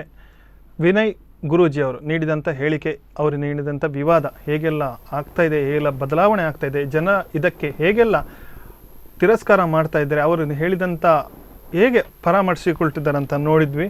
ನನ್ನೊಂದಿಗೆ ದಯಾನಂದ ಕೆ ಶೆಟ್ಟಿ ದಂದೂರ್ ಅವರಿದ್ದರು, ಜನಪದ ವಿದ್ವಾಂಸ ಅವರನ್ನು ಮತ್ತೊಮ್ಮೆ ನಾನು ಸ್ವಾಗತ ಮಾಡಿ. ಸರ್, ತಾವು ಹೇಳ್ತಾ ಇದ್ದೆ ದೈವದ ಬಗ್ಗೆ, ಹಿಂದಿನ ದೈವದ ಆ ಅಣಿ ಕಡ್ಸಲೆ ನುಗ ಏನೇ ಇರ್ಬೋದು, ಹಾಗೆ ಇವತ್ತಿನ ಇಂದಿನದು ಯುಗಕ್ಕೆ ಏನೆಲ್ಲ ಬದಲಾವಣೆಗಳು? ತುಂಬಾ ಬದಲಾಗಿದೆ ಸರ್. ನಮ್ಮಲ್ಲಿ ಮುಂಚೆ ಒಂದು ಅಜಲ್ ಅಂತ ಇತ್ತು ನೋಡಿ, ಅಜಲ್ನವನೇ ಕೋಲ ಕಟ್ಟಬೇಕು. ಅವ ಏನಾದರೂ ಅವ ಅಲ್ಲಿಗೆ ಆಗದಿದ್ರೆ ಅವ ಬೇರೆ ಒಂದು ವ್ಯವಸ್ಥೆ ಮಾಡಬೇಕು. ಎಂದು ಏನಾದರೂ ಅವನಿಗೆ ಬೇಸರ ಆದರೆ ಆ ದೈವ ಮುನಿಸಿಕೊಳ್ತಾ ಇತ್ತು. ಅವನಿಗೆ ಈಗ ಏನೋ ಅವನಿಗೆ ಕುಣಿಲಿಕ್ಕೆ ಬರಲಿ ಬರೋದಿಲ್ಲ, ಅವ ಪಾಪದವನೇ ಆಗಿರಲಿ ಅವನೇ ಕೊಡಬೇಕು. ಈಗ ಅದು ಒಂದು ಸಿಸ್ಟಮ್ ಇತ್ತು. ಅದೇ ರೀತಿ ಏನು ಮಾಡಿದಿರಿ, ನಮ್ಮ ಹತ್ರ ಆಗ ಇಷ್ಟು ಶ್ರೀಮಂತಿಕೆನೂ ಇರಲಿಲ್ಲ. ಶ್ರೀಮಂತಿಕೆಗೆ ಇದ್ದರೂ ಕೂಡ ಅದಕ್ಕೊಂದು ಕ್ರಮ ಇದ್ದಿರಬೇಕು. ಅದು ನೋಡಿ, ನಾನು ಹೇಳಿದೆ ನಾವು ಚಿಕ್ಕಂದಿರುವ ಕಬ್ಬಿಣದನೇ ಕಡ್ಸಲೇನೆ ಇದ್ದದ್ದು, ಅದು ವಜ್ರಾಯುಧ ಅಂತ ನಾವು ಹೇಳ್ತೀವಿ. ಮುಖ ಏನಿದೆ ಅದು ಪಂಚಲೋಹ, ಇದು ಕಂಚಿದ್ದೇ ಇದ್ದದ್ದು. ಈಗ ಏನು ಮಾಡಿದ್ರೆ ಎಲ್ಲ ಕೋಡಿ ಚಿನ್ನ ಬೆಳ್ಳಿ. ಯಾಕಂತ ಹೇಳಿದ್ರೆ ಈಗ ನಮ್ಮ ಹತ್ರ ಕಾಸಾಗಿದೆ. ಕಾಸಾದ ಕೂಡಲೇ ನಾವು ಇದು ಅಲ್ಲಿ ಕೋಲಕ್ಕೆ ಜನನೇ ಇರುವುದಿಲ್ಲ. ನೀವು ನೋಡ್ಬೇಕು, ಬೆಳಿಗ್ಗೆ ಹೋಗುವಾಗ ಅಲ್ಲಿ ಜನ ಇರುವುದಿಲ್ಲ. ಮತ್ತೆ ನಾವು ಬೇರೆ ಬೇರೆ ರೀತಿಯಲ್ಲಿ ಅದನ್ನು ಸ್ವಲ್ಪ ಬದಲಾವಣೆ ನಾವು ಮಾಡಿದ್ದೀವಿ. ಅದಕ್ಕೆ ಈಗಾಗಲೇ ಸಾಕಷ್ಟು ವಿದ್ವಾಂಸರು ಅದರ ಬಗ್ಗೆ ಚರ್ಚೆ ಮಾಡ್ತಾ ಇದ್ದಾರೆ. ಖಂಡಿತ ಒಂದಿನ ಅಂದ್ರೆ ನಾವು ಇಷ್ಟೆಲ್ಲ ಖರ್ಚು ಮಾಡಿದ ಮೇಲೂ ನಾವು ವಿಧಿ ಸರಿಯಾಗಿ ಮಾಡದಿದ್ರೆ ಬಹಳ ಸಮಸ್ಯೆ ಆಗ್ತದೆ. ಮತ್ತೆ ಕೆಲವೊಂದು ದೈವದ ಹೆಸರನ್ನು ನಾವು ಎಷ್ಟು ಬದಲಾವಣೆ ಮಾಡಿದೆ ಅಂತ ಹೇಳಿದ್ರೆ, ಸರಳ ಜುಮಾದಿ ಅಂತ ಮಾಡಿದ್ದೀವಿ. ಸರಳ ಅಂತ ಹೇಳಿದ್ರೆ ಅರ್ಥ ಏನು ಸರ್? ಸಿಂಪಲ್ ಅಲ್ವಾ? ನಿಮ್ಮ ಜುಮಾದಿ ಸಿಂಪಲ್ ಏನಾಗೋದು? ಅದು ಸಾವಿರಾಳ ಜುಮಾದಿ ಅಂತ ಇತ್ತು, ಅದು ಸಾರಾಳ ಜುಮಾದಿ ಆಯಿತು. ಈಗ ಅದಕ್ಕೆ ಸರಳ ಜುಮಾದಿ ಅಂತ ಅಂದರೆ ಕನ್ನಡಕ್ಕೆ ಫುಲ್ಲು ಅದನ್ನು ಟ್ರಾನ್ಸ್ಲೇಷನ್ ಮಾಡುವಾಗ ಅದರ ಅರ್ಥವನ್ನೇ ಬದಲಾವಣೆ ಮಾಡಿದ್ದಾರೆ. ಮತ್ತು ಪಿಲ್ಚಂಡಿ ಅಂತ ಒಂದು ದೈವ ಇತ್ತು. ಪಿಲ್ಚಂಡಿ ಆ್ಯಕ್ಚುಲಿ ನಮ್ಮ ಪಾಡ್ದಾನದ ಮುಖಾಂತರ ಕತೆ ಬರಬೇಕಂತ ಅದು ಗಂಡು ದೈವ. ಆದರೆ ಇದನ್ನು ವ್ಯಾಘ್ರ ಚಾಮುಂಡಿ ಅಂತ ಮಾಡಿದ್ದಾರೆ. ಈಗ ಅದನ್ನು ಹೆಣ್ಣು ದೈವ ಆಗಿ ಮಾಡಿದ್ದಾರೆ. ಅಂದರೆ ಅದು ಪಾಡ್ದಾನದ ಬಗ್ಗೆ ಅಭ್ಯಾಸ ಇದ್ದವರು ಅದನ್ನು ಹೇಳಬೇಕು. ಮತ್ತು ಏನು ಕೋಲ ಕಟ್ತಾರಲ್ಲ ಅವರು ಕೂಡ ಅದನ್ನು ಕರೆಕ್ಟ್ ಅವ್ರಿಗೆ ಹೇಳಬೇಕು. ಇಲ್ಲಂತಾದರೆ ಗೊತ್ತಿರುವುದಿಲ್ಲ. ತುಂಬ ಮುಂಚಿನ ಈಗ ಹಿರಿಯರೆಲ್ಲ ಇರೋದಿರುವಾಗ ಕಿರಿಯರಿಗೆ ಅದರ ಬಗ್ಗೆ ಮಾಹಿತಿ ಇರೋದಿಲ್ಲ. ಅದನ್ನು ಸಾಕಷ್ಟು ಒಂದು ಸರಿ ಮಾಡುವಂಥ ವ್ಯವಸ್ಥೆ ನಾವು ಈಗಾಗಲೇ ಮಾಡದಿದ್ದರೆ ಭಾಳಷ್ಟು ಕಷ್ಟ ಆಗ್ತದೆ. ನಮ್ಮ ನಂಬಿಕೆ ಮತ್ತು ಪರಂಪರೆಯಲ್ಲಿ ಭಾಳಷ್ಟು ವ್ಯತ್ಯಾಸ ಬರ್ತದೆ. ಅದನ್ನು ನಾವು ಈಗ ಅದನ್ನು ಮಾಡುವಂಥ ಒಂದು ವ್ಯವಸ್ಥೆ ಭಾಳಷ್ಟು ಒಳ್ಳೆಯದನ್ನು ಮಾತಾಡಿದ್ದಾರೆ ಅವರು. ನನಗೆ ಅದು ಭಾಳ ಅಂದರೆ ನಾವು ಏನು ಭಕ್ತಿಯಿಂದ ಕೊಡ್ತೇವೆ ಅದು ದೈವ ತಗೊಳ್ತದೆ. ನಿಮಗೆ ಈಗ ಒಬ್ಬರು ಅಮೃತ ಮೇಡಮ್ ಅಂತ ನನಗೆ ಸಿಕ್ಕಿದ್ರು. ಅವರ ಒಂದು ಗಂಡನ ಮನೆ ಎಲ್ಲಂದರೆ ಅವಡೆ ಅಂತ ಹೇಳ್ತಾರಲ್ಲ, ದೈವಕ್ಕೆ ಅವಡೇನೇ ಬೇಕಂತೆ. ಅಂದರೆ ಮುಂಚೆ ಅವರು ಬೇಕಾದಷ್ಟು ಅವಡೆ ಬೇಯ್ತಾ ಇದ್ರು. ಅವಡೆ ಒಟ್ಟಿಗೆ ಅವಲಕ್ಕಿ ಹಾಕಿ ದೈವಕ್ಕೆ ಆರಾಧನೆ ಮಾಡ್ತಾ ಇದ್ರು. ಈಗ ಅವಡೆ ಬೆಳೆಸ್ತಾ ಇಲ್ಲ. ಆದರೆ ಅವಡೆ ಇಲ್ಲದೆ ಒಂದು ದೈವಕ್ಕೆ ಕೊಟ್ಟಾಗ ಅದನ್ನು ಸ್ವೀಕರಿಸಲಿಲ್ಲ ಅಂತ ಅವರಿಗೆ ಅದು ಕಾಣಿಸ ಅಂತಂದ್ರೆ ಅದು ಮುಂಚಿಂತ ಕ್ರಮವನ್ನು ಬಿಡ್ಲಿಲ್ಲ. ದೈವ ಅದು ಇದು ಕೇಳೋದಿಲ್ಲ. ನೀವು ಭಕ್ತಿಯನ್ನು ಕೇಳ್ತದೆ, ಶ್ರದ್ಧೆಯನ್ನು ಕೇಳ್ತದೆ, ನಿಷ್ಠೆಯನ್ನು ಕೇಳ್ತದೆ. ನೀವು ಹೇಳ್ತೀರಿ ನಾಗಮಂಡಲದ ಬಗ್ಗೆ ಹೇಳ್ತೀರಿ. ನಾನು ಅದರಂದ್ರೆ ಅವರವರ ಚಾರ್ಜ್ ಎಷ್ಟಿದೆ. ಸರಿ, ಒಂದು ಕರೆ ಸಿಕ್ಕೋಣ. ಹಲೋ ಹಲೋ ಸರ್, ನಮಸ್ತೆ. ತಮ್ಮ ಹೆಸರು? ನಮಸ್ಕಾರ. ನಾನು ಗಂಗಾಧರ ಪೂಜಾರಿ. ಗಂಗಾಧವ್ರೆ ಹೇಳಿ. ಗಂಗಾಧವ್ರೆ ಏನು ಹೇಳ್ತೀರಾ? ಇದು ನಮ್ಮ ತುಳುನಾಡಿನ ಇದು ಸರಿ, ಅದು ಮುಂಚಿನಿಂದ ಬಂದಂತ ವಿಷಯ. ನಾಗಾರಾಧನೆ, ದೇವಾರಾಧನೆ, ಖಂಡಿತ ಇದೆಲ್ಲ ಈಗ ಅದು ಡೂಪ್ಲಿಕೇಟ್ ಆಗಿದೆ. ಅಂದ್ರೆ ಇದು ಈಗ ಹಣಕ್ಕಾಗಿ ಮಾಡುವಂತ ಸಂಪಾದನೆ ಅಂತ ಆಗಿದೆ. ನೋಡಿ, ಕೋಲ ನೇಮ ಇದೆಲ್ಲದೆ ಆ ಪೂಜಾರಿಗಳು ಕಟ್ಟುವವರು ಅವರು ಇರುವಂತ ಮಾತು, ನಡುವಿನಲ್ಲಿ ಮಧು ಏರುವವನಂತ ಅವನೊಬ್ಬ ವಕೀಲ. ಮುಂಚೆಲ್ಲ ಇರ್ಲಿಲ್ಲ ಅದು. ಒಂದು ಕುಟುಂಬಸ್ಥನು ಯಜಮಾನ ಒಂದು ದೈವಗಳಿಗೆ ಒಂದು ಇದು ಮಾಡಿ ಆ ದೈವ ದರ್ಶನ ಬಂದು ಅವರಿಗಿಂತ ಹೇಳಿಕೆಯನ್ನು ಕೊಟ್ಟು ವರ್ಷ ಕಮ್ಮಿ ಇದಾಗ್ತದೆ. ಈಗ ಒಂದು ಇಬ್ಬಂಜನೆ ಹೇಳಿಕ್ಕಿಲ್ಲ. ಅಂದ್ರೆ ಎಲ್ಲಿಂದ ಬಂದದಂದ್ರೆ ಇದು ಬೊಂಬೈಯಿಂದ ಈ ಸ್ಮಗ್ಲಿಂಗ್ ಹಣದಿಂದ ಇದೆಲ್ಲ ಊರಿಗೆ ನಮ್ಮ ದಕ್ಷಿಣ ಕನ್ನಡ ಜಿಲ್ಲೆಗೆ ಬಂತು. ಈಗ ಅದನ್ನು ಬಡವರು ಅನುಸರಿಸಬೇಕೇ ಅಂದ್ರೆ ಅವ್ರಿಗೆ ಹೇಳುವುದಿಲ್ಲ, ಈ ಪೂಜಾರಿಗಳು ಕಟ್ಟುವವ್ರಿಗೆ ಹೇಳುವುದಿಲ್ಲ. ಅಷ್ಟನ್ನು ಕೊಡ್ಲೇಬೇಕು ಇವನು ಮಾಡುವುದಾದ್ರೆ. ಇವನಿಗೆ ಸಂಪ್ರದಾಯ, ಅವರಿಗೆ ಹಣದ ಸಂಪ್ರದಾಯ. ಅಂದ್ರೆ ಒಬ್ಬ ಮಾಡುದು ಎಲ್ಲರೂ ಸಹ ಸಿಕ್ಕಿ ಬೀಳ್ತಾರೆ ಅಂತ ಹೇಳಿ ಎಲ್ಲರೂ ಸಿಕ್ಕಿ ಬೀಳ್ತಾರೆ. ಇದನ್ನು ಅದು ಅಲ್ಲ, ಈ ಸಂಪ್ರದಾಯವನ್ನು ಮಾಯ ಮಾಡ್ತಾರೆ ಇವರು. ಈ ನಾಗಮಂಡಲ ಎಲ್ಲ ಮುಂಚೆ ನಾನು ಮಕ್ಕಳು ಇರುವಾಗ ಒಂದು ಊರಿನಲ್ಲಿ ಒಂದು ಆಗುವುದಾದ್ರೆ ಭಾರಿ ಮೊದಲ ವಿಷಯ. ನೋಡಿ ಜನಗಳು ನೋಡಿ, ಈ ನಾಗಮಂಡಲ ಎಷ್ಟು ಖರ್ಚು ಮಾಡ್ತಾರೆ. ಅವ್ರ ಹತ್ರ ಕೇಳಿ, ಒಂದು ಬಡ ಹೆಣ್ಣು ಮಕ್ಕಳಿಗೆ ಎಲ್ಲಿದ್ದು ಒಂದು ಮದುವೆ ಮಾಡ್ಲಿಕ್ಕೆ ಸಹಕಾರ ಮಾಡ್ತಾರ ಅಂತ. ಒಂದು ಬಡ ಹೆಣ್ಣು ಒಂದು ಕಡೆಯಲ್ಲಿದೆ, ಬಡ ಹೆಣ್ಣು ಯಾವ ಇದ್ರಲ್ಲಿದೆ ಹಿಂದೂರಲ್ಲಿ, ಅದಕ್ಕೆ ಒಂದು 10,000 5,000 ಅವ್ರು ಕೊಡ್ತಾರಂತ ಅವ್ರ ಹತ್ರನೇ ಕೇಳಿ. ಈ ನಾಗಮಂಡಲ ಮಾಡುವವರ ಹತ್ರನೇ ಕೇಳಿ. ಇದು ಇಬ್ಬಂಜನೆ ನನ್ನ ಹೆಸರು ಮೇಲೆ ಮಾಡ್ಬೇಕಂತ. ಇದಕ್ಕೆ ಏನಿಲ್ಲ, ಅಶ್ಲೇಷ ಪೂಜೆ ಇದೆಲ್ಲ ಸಾಂಪ್ರದಾಯಿಕ, ಇದನ್ನ ಆಡಂಬರ, ಅದೇ ಹೆಸರು ಗಳಿಸ್ಬೇಕು ಅಂತ. ಸರಿ ಸರಿ ಗಂಗಾಧರ್ ಅವರಿಗೆ ಥ್ಯಾಂಕ್ ಯು, ಕರೆ ಮಾಡಿದ್ದಕ್ಕೆ ಧನ್ಯವಾದ. ಖಂಡಿತ ಅವರು ಸಾಮಾಜಿಕ ಕಳಕಳಿಗೆ ಹೇಳಿದ್ರು, ಆಡಂಬರಗಳು ಜಾಸ್ತಿ ಆಗ್ತಾ ಇದೆ. ಹೌದು, ಅವರು ಒಂದು ಹೇಳಿದ್ರು, ಅದನ್ನು ನಾನು ಒಪ್ಕೊಳ್ತೀನಿ. ಈಗ ನೋಡಿ, ಮೆಹಂದಿ ಎಷ್ಟು ವಿಜೃಂಭಣೆ, ಮುಂದೆ ಮೆಹಂದಿ ಇರಲಿಲ್ಲ. ಅದು ಏನಾಗುತ್ತೆ, ಅಲ್ಲಿಂದ ಸ್ವಲ್ಪ ಕಾಸು ಬಂದಾಗ ಅದನ್ನು ನಾವು ಈಗ ಒಂದು ಮೆಹಂದಿಗೆ ಎಣ್ಣೆ ಮತ್ತು ನಾನ್ ವೆಜ್ ಇಲ್ಲದ್ರೆ ಮೆಹಂದಿಗೆ ಬರುವವರೇ ಇಲ್ಲ. ಆ್ಯಕ್ಚುಲಿ ಆ ಪವಿತ್ರ ಕೆಲಸ ಅದು. ನಾವು ಮುಂಚೆ ನಾವೆಲ್ಲ ಅದನ್ನು ಮಾಡ್ತಾ ಇರಲಿಲ್ಲ, ನಾವು ಹೆಚ್ಚಿನವರು ಮಾಡ್ತಾ ಇರಲಿಲ್ಲ. ಅದರಲ್ಲಿ ಬೇರೆ ಬೇರೆ ದೈವಿಕ ಕರ್ಮ ಮಾಡುವಂತೆಲ್ಲ ಕ್ರಮ ಇತ್ತು, ಅದನ್ನು ಇದೇ ರೀತಿಯಲ್ಲಿ ಮಾಡ್ಬೇಕಂತ ಅವರು ಒಂದು ಕಡೆ ಹೇಳಿದ್ರು, ಯಾರೋ ಒಬ್ಬ ಮಾಡುದು ಇದರಿಂದ ಹಿಂದ್ಗಡೆ ಆಚರಣೆ ಮಾಡಬೇಕು. ಹೌದು, ಅವರು ಮಾಡಿದ್ರಲ್ಲ ಅಂತ ನಾನು ಮಾಡಿದೆ. ಈಗ ನಾಗಮಂಡಲನು ಹಂಗೆ ಆಗಿದೆ. ದಯಾನಂದ ಶೆಟ್ರು ಮಾಡಿದ್ರಂತೇಳಿ ಇನ್ನು ತಿಮ್ಮಪ್ಪ ಶೆಟ್ರು ಮಾಡಿದೆ, ಅವ್ರು ಮಾಡಿದಾರೆ, ನಾವು ಮಾಡುವ. ಅದು ಯಾಕೆ ಮಾಡ್ಬೇಕಂತ ಗೊತ್ತಿಲ್ಲ. ನಾಗಮಂಡಲ ಮಾಡುವಂತ ಅಂದ್ರೆ ನಿಮ್ಗೆ ಬರೇ ಸಂತಾನದಲ್ಲಿ ಬಹಳ ಸಮಸ್ಯೆ ಆಗಿ ಅಂತ ಸಂದರ್ಭದಲ್ಲಿ ಅದನ್ನು ಮಾಡಬೇಕು ಅಂತ ನಮಗೆ ಹಿರಿಯರು ಹೇಳಿದಂತ ಮಾತು. ಅಷ್ಟು ಅಂದ್ರೆ ಸಂತಾನ ಆಗೋದಿಲ್ಲ, ಬಹಳ ಸಮಸ್ಯೆ ಆಗಿದೆ ಅಂತ ಹೇಳಿದಾಗ ಅದನ್ನು ಮಾಡುವಂತ ರೀತಿ ಇದೆ. ಈಗ ಅವರು ಹೇಳಿದಾಗೆ ಎಲ್ಲ ಕಡೆ ನಾಗಮಂಡಲ ಆಗ್ತದೆ, ಅದಕ್ಕೆ ಒಂದಷ್ಟು ಖರ್ಚಿದೆ. ಈಗ ನಾಗಪಾತ್ರಿಯವರಿಗೆ ಅವರ ಟೀಮಿಗೆ ಒಂದಷ್ಟು ಲಕ್ಷ, ವೈದ್ಯರ ಟೀಮಿಗೆ ಒಂದಷ್ಟು ಲಕ್ಷ, ನಾಗಮಂಡಲ ಬರೆದವನಿಗೆ ಒಂದಷ್ಟು ಲಕ್ಷ. ಈಗ ಇರಲಿ, ಅದು ಹೇಳಿದವರು ಅಂದ್ರೆ ಒಬ್ಬ ಸಾಮಾನ್ಯನಿಗೆ ನಮ್ಮಂಥವರಿಗೆ ಒಂದು ನಾಗಮಂಡಲ ಅವರಿಗೆ ಅಗತ್ಯವಾಗಿ ಮಾಡಬೇಕಂತಂದ್ರೆ ಅವರಿಗೆ ಬಹಳಷ್ಟು ಅದು ಕಷ್ಟ ಆಗ್ತದೆ. ಆದರೆ ಅದನ್ನು ಸ್ವಲ್ಪ ಅದರ ಬಗ್ಗೆ ನಾವು ಚರ್ಚೆ ಮಾಡಲೇಬೇಕು. ಸ್ವಲ್ಪ ಹಿರಿಯರು ಅದರ ಬಗ್ಗೆ ಚರ್ಚೆ ಮಾಡುವಂಥದ್ದು ಒಳಿತಂತ ನಾನು ಭಾವಿಸ್ತೀನಿ. ಆದರೆ ನಾಗಾರಾಧನೆಯಲ್ಲಿ ಶಕ್ತಿ ಇದೆ, ನಾಗಾರಾಧನೆ ಅದು ಮೌಢ್ಯತೆ ಅಲ್ಲ, ಅದನ್ನು ನಾವು ಒಪ್ಕೊಳ್ಳೇಬೇಕು. ಮತ್ತೆ ಅದನ್ನು ಯಾರು ವ್ಯಂಗ್ಯವಾಗಿ ಯಾರು ಮಾತಾಡ್ತಾರೆ ಅವರನ್ನು ನಾವು ಖಂಡಿತವಾಗಿಯೂ ಅವರ ಬಗ್ಗೆ ನಾವು ವಿರೋಧಿಸಬೇಕು. ಅದು ವಿರೋಧಿಸುವ ರೀತಿ ಮಾತ್ರ ಉಂಟಲ್ಲ, ಅದೊಂದು ಬಹಳ ಗೌರವಯುತವಾಗಿ ವಿರೋಧಿಸಬೇಕು. ನಾವು ಒಂದು ಅಸಭ್ಯ ಪದಗಳನ್ನು ಬಳಸಿ ಹಂಗೆಲ್ಲ, ಅದು ನಮ್ಮ ಸಂಸ್ಕೃತಿ ಅಲ್ಲ, ತುಳುವಿನವರ ಸಂಸ್ಕೃತಿ ಅದಲ್ಲ. ಅದನ್ನು ಬಳಸಬೇಕು, ಅದನ್ನು ವಿರೋಧಿಸಲೇಬೇಕು. ವಿರೋಧಿಸುವುದನ್ನು ನಾನು ಅದು ಸತ್ಯ ಅಂತಲೇ ಸರಿ ಅಂತಲೇ ನಾನು ಹೇಳ್ತೀನಿ. ಆದರೆ ದೈವಾರಾಧನೆ ಬಗ್ಗೆ ಹೇಳುವಾಗ ಅವರಿಗೆ ಪಂಜುರ್ಲಿಯ ಕತೆ ಗೊತ್ತಿಲ್ಲ, ಪಂಜುರ್ಲಿಯ ಪಾರ್ಧನ ಗೊತ್ತಿಲ್ಲ, ಪಂಜುರ್ಲಿ ಹೇಗೆ ಬಂದಿದ್ದಾನಂತ ಗೊತ್ತಿಲ್ಲ, ಇಲ್ಲಿ ಎಷ್ಟು ದೈವಗಳಿದೆ ಗೊತ್ತಿಲ್ಲ, ದೈವಗಳ ಹಿಂದಿರುವಂತಹ ಶಕ್ತಿ ಅಂತ ಗೊತ್ತಿಲ್ಲ, ಇತ್ತೀಚೆಗೆ ಬಂದ ದೈವಗಳು ಯಾವುದಂತೂ ಗೊತ್ತಿಲ್ಲ. ದೈವಗಳಿಗೂ ಅಂದರೆ ಅಲ್ಲ, ಮನುಷ್ಯ ಅತಿ ಹೆಚ್ಚಿನ ದೈವ ನೀವು ನೋಡಬೇಕು, ಮನುಷ್ಯರೇ ಅದು ಇದಾಗಿ ಮತ್ತೆ ದೈವವಾಗಿ, ದೈವಗಳಾಗಿ ಮಹಾನ್ ಕಾಣ್ತಾರೆ. ಶಕ್ತಿಯಾಗಿ ಬೆಳೆದಂಥವ್ರು. ಅದು ಎರಡು ರೀತಿಯ ದೈವಗಳಿರ್ತಾರೆ. ಒಂದು ನೇರವಾಗಿ ಬಂದಂಥವ್ರು, ಅದು ಕೆಲವೇ ಶಕ್ತಿ. ಕೆಲವು ಮನುಷ್ಯರೇ ಆಗಿ ಬಂದಂಥ ದೈವಶಕ್ತಿ. ಪಂಜುರ್ಲಿ ನೋಡಿ, ಅದು ಮನುಷ್ಯನ ಅಲ್ಲ, ಅದು ಬೇರೆ ಬೇರೆ ರೀತಿಯಲ್ಲಿ ಆಗಿ ಮತ್ತೆ ದೈವಶಕ್ತಿಯಾಗಿ ಧರ್ಮಸ್ಥಳಕ್ಕೆ ಬಂದು ಅದರ ಪಾರ್ಧನದಲ್ಲಿ ಇದೆ. ಅದೇ ರೀತಿ ನೀವು ಕಲ್ಕುಡ ಅಂತ ಹೇಳಿದ್ರೆ ನಿಮಗೆ ಗೊತ್ತಿದೆ, ಕಲ್ಕುಡ ಫುಲ್ಲು ಕಲ್ಲುಟ್ಟಿ ಯಾವುದು ಮನುಷ್ಯರಾಗಿ ಬಿಟ್ಟಿರ್ತಾರೆ, ಅವರು ಅತಿ ಮಾನುಷ್ಯ ಶಕ್ತಿ ಹೊಂದಿರ್ತಾರೆ. ಆಮೇಲೆ ಅವರು ದೈವ ಅಂತ ತುಂಬ ಬಬ್ಬುನು ಕೂಡ ಹಾಗೇನೆ. ಬಬ್ಬುನ ಬಗ್ಗೆ ನಾವು ಏನು ನಮ್ಮ ಹತ್ತಿರದಲ್ಲೇ ಇದು ಮಾಡಿದ ಬಬ್ಬು ಶಕ್ತಿಯ ನಾವು ನಂಬುವುದಿಲ್ವಾ, ಬಬ್ಬರೇನೋ ನಂಬುವುದಿಲ್ವಾ. ಹಾಗಾಗಿ ದೈವದ ಬಗ್ಗೆ ನೀವು ಯಾವಾಗ ಅಭ್ಯಾಸ ಮಾಡೋದಿಲ್ಲ, ಅಭ್ಯಾಸ ಮಾಡದೆ ನೀವು ಮಾತಾಡಿದಾಗ ಇಂಥ ಅನರ್ಥ ಎಲ್ಲ ಉಂಟಾಗ್ತದೆ ಅಂತ ನಾನು ನಂಬೋಣ. ಮತ್ತೊಂದು ದಯಾನಂದ ಶೆಟ್ಟರಲ್ಲಿ ಇವರಂತೂ ಕೇಳಬೇಕಿದ್ರೆ, ಅವರು ಸಾಕಷ್ಟು ಕರೆ ಮಾಡಿದವರು ಹೇಳಿದ್ರು, ಆಡಂಬರಗಳು ಜಾಸ್ತಿ ಆಗ್ತಿದೆ, ಆಚರಣೆಗಳು ಕಮ್ಮಿ ಆಗ್ತಿದೆ, ನಮ್ಮಿಂದಲೇ ಆಡಂಬರಗಳು ಆಗ್ತಾ ಇದೆ ಅಂತ ಹೇಳಿ. ಅದು ಖಂಡಿತವಾಗಿ ನಾನು ಅದಕ್ಕೆ ಒಪ್ಪಿಗೆ ಕೊಡ್ತೇನೆ. ಇಲ್ಲಿ ಏನಾಗಿದೆ, ಭಕ್ತಿ ಕಡಿಮೆ ಕರೆ ಇದೆ. ಹಲೋ ಹಲೋ ನಮಸ್ತೆ ಸರ್. ನಮಸ್ತೆ, ತಮ್ಮ ಹೆಸರು? ಸಂತೋಷ್ ಶೆಟ್ಟಿ ಅಂತ. ಸಂತೋಷ್, ಹೇಳಿ ಸಂತೋಷ್ ಅವರೇ. ಎಲ್ಲಿಂದ? ನಮ್ಮ ಹಿಂದೂ ಧರ್ಮದಲ್ಲಿ ದೈವಾರಾಧನೆ ನಾಗಾರಾಧನೆ ಯಾಕೆ ಮಾಡ್ತಾರಂತ ಗುರುವಿಗೆ ಅದು ನಮ್ಮ ಹಿಂದೂ ಧರ್ಮದವರಿಗೆ ಹೇಳ್ಬೇಕು. ನಮ್ಗೆ ಗುರು ಯಾರಿದ್ದಾರೆ, ಮಠಾಧಿಚಾರ್ಯ ಹೇಳುದಾದ್ರೆ ಅದು ಹೇಳುದಿಲ್ಲ. ಅವ್ರು ದೊಡ್ಡ ದೊಡ್ಡ ಬಂದ್ರೆ ಮಾತ್ರ ಭೇಟಿ ಆಗ್ತಾರೆ. ಈ ಸಣ್ಣ ಬಡವರಿಗೆ ಅದು ಚೀಟ್ ಮಾಡ್ಬೇಕು, ಅದೇನು ಮಾಡ್ಬೇಕು, ಹೋಗ್ಲಿಕ್ಕಿಲ್ಲ ಅಲ್ಲ.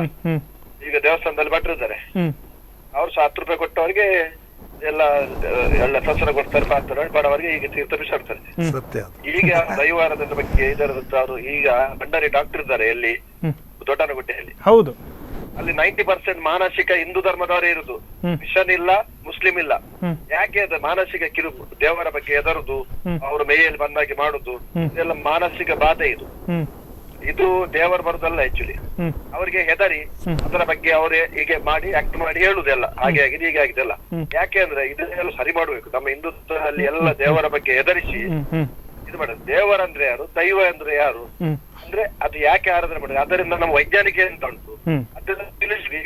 ಈಗ ಹೇಳಿದ್ರು ಅವರು ನಮ್ಮ ಪಿಂಗಾರ, ಅದು ಎಂತ ಹೇಳ್ತಾರೆ, ದೈವ ನಾನು ತೋಟದ ನೀರು, ಗುಡ್ಡದ ಪೂಟು, ತೋಟದ ಪಾಲೆ ಅಂದ್ರೆ ಪಿಂಗಾರ ಮತ್ತೆ ಕೇಪುಲವು ನೀರಿಟ್ರೆ ಅದರಲ್ಲಿ ಒಂದು ಶಕ್ತಿ ಬರ್ತದೆ.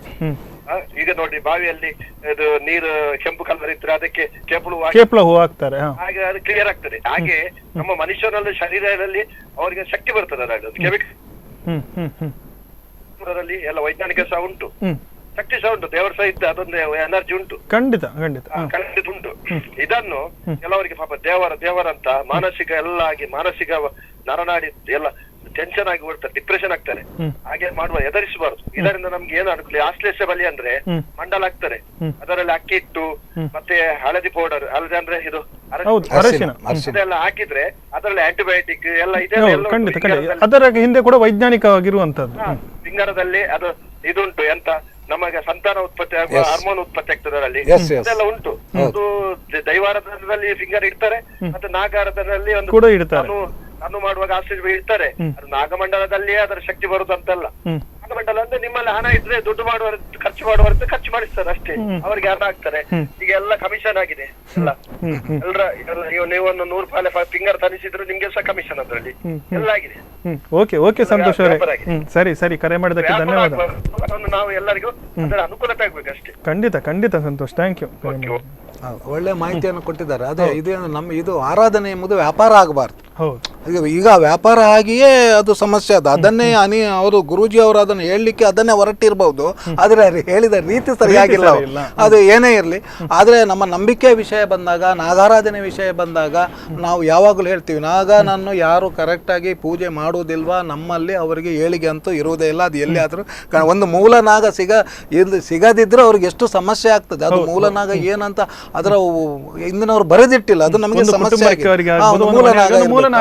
ಮೂಲ ನೀವು ಎಲ್ಲಿ ಹೋದ್ರು ಕೂಡ ಮೂಲನಾಗರ ಹತ್ರ ಹೋಗಿ, ಅಲ್ಲಿ ಹೋಗದಿದ್ರೆ ನಿಮ್ಗೆ ಏಳಿಗೆನೆ ಆಗುದಿಲ್ಲ ಅಂತಾರೆ. ಅದು ಸತ್ಯ. ನಾವು ನಂಬಿದ ದೈವ, ನಮ್ಮ ದೈವದ ಮನೆ, ಇಲ್ಲಿ ನೀವು ಹೋಗ್ಲೇಬೇಕಂತ ಹೇಳ್ತಾರೆ. ಹೋಗದಿದ್ರೆ ಬಹಳಷ್ಟು ಸಮಸ್ಯೆ ಆಗ್ತದೆ. ಇಲ್ಲಿ ಬೇರೆ ಬೇರೆ ಅವರಿಗೂ ಕೂಡ ಸಮಸ್ಯೆ ಆಗಿದೆ. ಈಗ ನಾಗನ ಜಾಗದಲ್ಲಿ ಬೇರೆ ಏನೋ ಮನೆ ಕಟ್ಟಿದ್ರೆ ಅಲ್ಲಿ ಏನೋ ಸಮಸ್ಯೆ ಆಗಿದೆ, ನಾವು ಕಣ್ಣಾರೆ ಕಂಡಿದ್ದೀವಿ.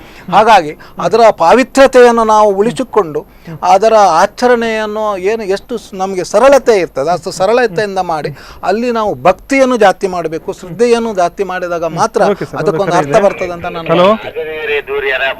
ಸರ್ ಈ ಕೆಲವುಲ್ಲತೆ ನಮ್ಮ ಮಲ್ಲಕ್ಕಳು ಬೋರ್ದ ನಾಗಪಾತ್ರಿ ಮೀ ಪೂಜಿ ಆ ಜನಕ್ಕೆ ಊರ್ದ ಕಾರಾಡ್ಡ ಊರ್ವೇರು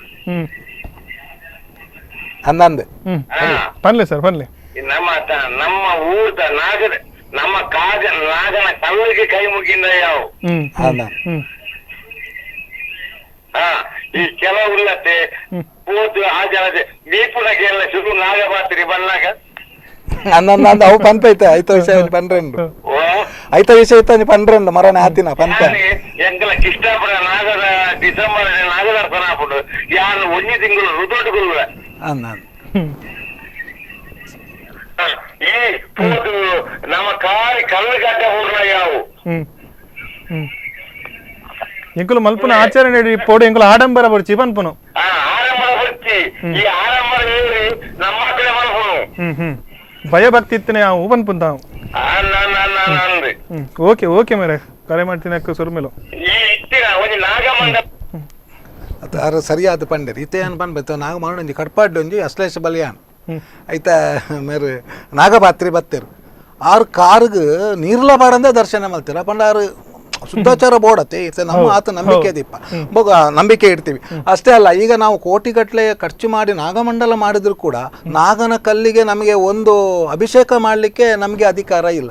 ಖರ್ಚು ಮಾಡೋದು ನಾವು ಯಾಕೆ ಅವರು ನಮ್ಮ ಕೈಯಲ್ಲಿ ಮಾಡಿಸಬಾರದು. ನಾವು ವ್ರತದಲ್ಲಿ ಇರ್ತೀವಲ್ಲ, ನಾವು ಶುದ್ಧದಲ್ಲಿ ಅಂತ ಒಂದು ಅದೇ ಅಂತ ಒಂದು ಬದಲಾವಣೆಯನ್ನು ಉಂಟಲ್ಲ, ಈಗ ಇಂಥವರೆಲ್ಲ ಉಂಟಲ್ಲ, ಅದರ ಬಗ್ಗೆ ಮಾತಾಡ್ಬೇಕು. ಅದನ್ನು ನಾನು ಒಪ್ಪಿಕೊಳ್ತೀನಿ. ಈಗ ನಮ್ಮ ಸಮಾಜ ಸುಧಾರಕರು ಅಂತ ಹೇಳುವರು ನಾಗ ನಮ್ಮ ಮೂಲ ನಾಗ ನಾವು ಅಭಿಷೇಕ ಮಾಡಿದ್ರೆ ನಾವು ವ್ರತದಲ್ಲಿ ಇರ್ತೀವಿ, 48 ದಿವಸ ಮಂಡಲ ವ್ರತ ಮಾಡಿ ಭಕ್ತಿಯಲ್ಲಿರ್ತೀವಿ, ನಮ್ದನ್ನು ತಗೊಳ್ತದ ಇಲ್ವಾ? ಹಾಗಾಗಿ ಅದನ್ನು ಯಾಕೆ ನಮಗೆ ಅದ್ರ ನಾಗನ ಹತ್ತಿರ ಹೋಗ್ಲಿಕ್ಕೆ ಇಲ್ಲ.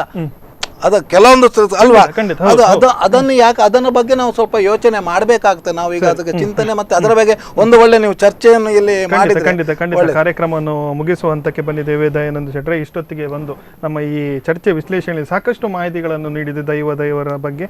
ನಮಗೆ ಧನ್ಯವಾದ ಹೇಳ್ತೇನೆ. ನೋಡಿದ್ರಲ್ಲ ವೀಕ್ಷಕರೇ, ನಮ್ಮ ಆಚರಣೆಗಳು ಹೇಗೆಲ್ಲ ಆಗ್ತಾ ಇದೆ, ಆಡಂಬರ ಆಗ್ತಾ ಇದೆಯಾ, ನಾವು ಮಾಡಬೇಕಾದಂತಹ ನಾಗಾರಾಧನೆ ಇರ್ಬೋದು, ದೈವಾರಾಧನೆ, ಇನ್ನು ಬೇರೆ ಯಾವುದು ಆಚರಣೆಗಳು ಭಯ ಭಕ್ತಿಯಿಂದ ಮಾಡಿದರೆ ಬೇರೆ ಏನೂ ಬೇಡ. ಮತ್ತು ನಮ್ಮ ಆಚರಣೆ ಮತ್ತು ಆರಾಧನೆ ಬಗ್ಗೆ ಬೇರೆ ಯಾರೂ ಮಾತಾಡೋದಿದ್ರೆ ಅವರು ತಿಳಿದು ಮಾತಾಡಲಿ, ಇಲ್ಲರೆ ನಮ್ಮ ಭಾವನೆಗೆ ಧಕ್ಕೆ ಆಗ್ತಿದೆ, ನಮ್ಮ ಧಾರ್ಮಿಕ ನಂಬಿಕೆಗೆ ಧಕ್ಕೆ ಆಗೋದು ಬೇಡ ಅಂತ ಹೇಳ್ತಾ ಇಷ್ಟೊತ್ತಿನ ಕಾರ್ಯಕ್ರಮವನ್ನು ಮುಗಿಸ್ತೇನೆ. ಇನ್ನೊಂದು ನೇರ ಪ್ರಸಾರ ಇನ್ನೊಂದು ವಿಷಯದೊಂದಿಗೆ ಬರ್ತೇನೆ ಅಂತ ಹೇಳ್ತಾ ಈ ಕಾರ್ಯಕ್ರಮ ಮುಗಿಸ್ತಾ ಇದ್ದೀನಿ. ನಿರಂತರ ಸುದ್ದಿ ಹಾಗೂ ಮನೋರಂಜನೆಯಾಗಿ ನೋಡ್ತಾ ಇರಿ ಸ್ಪಂದನ.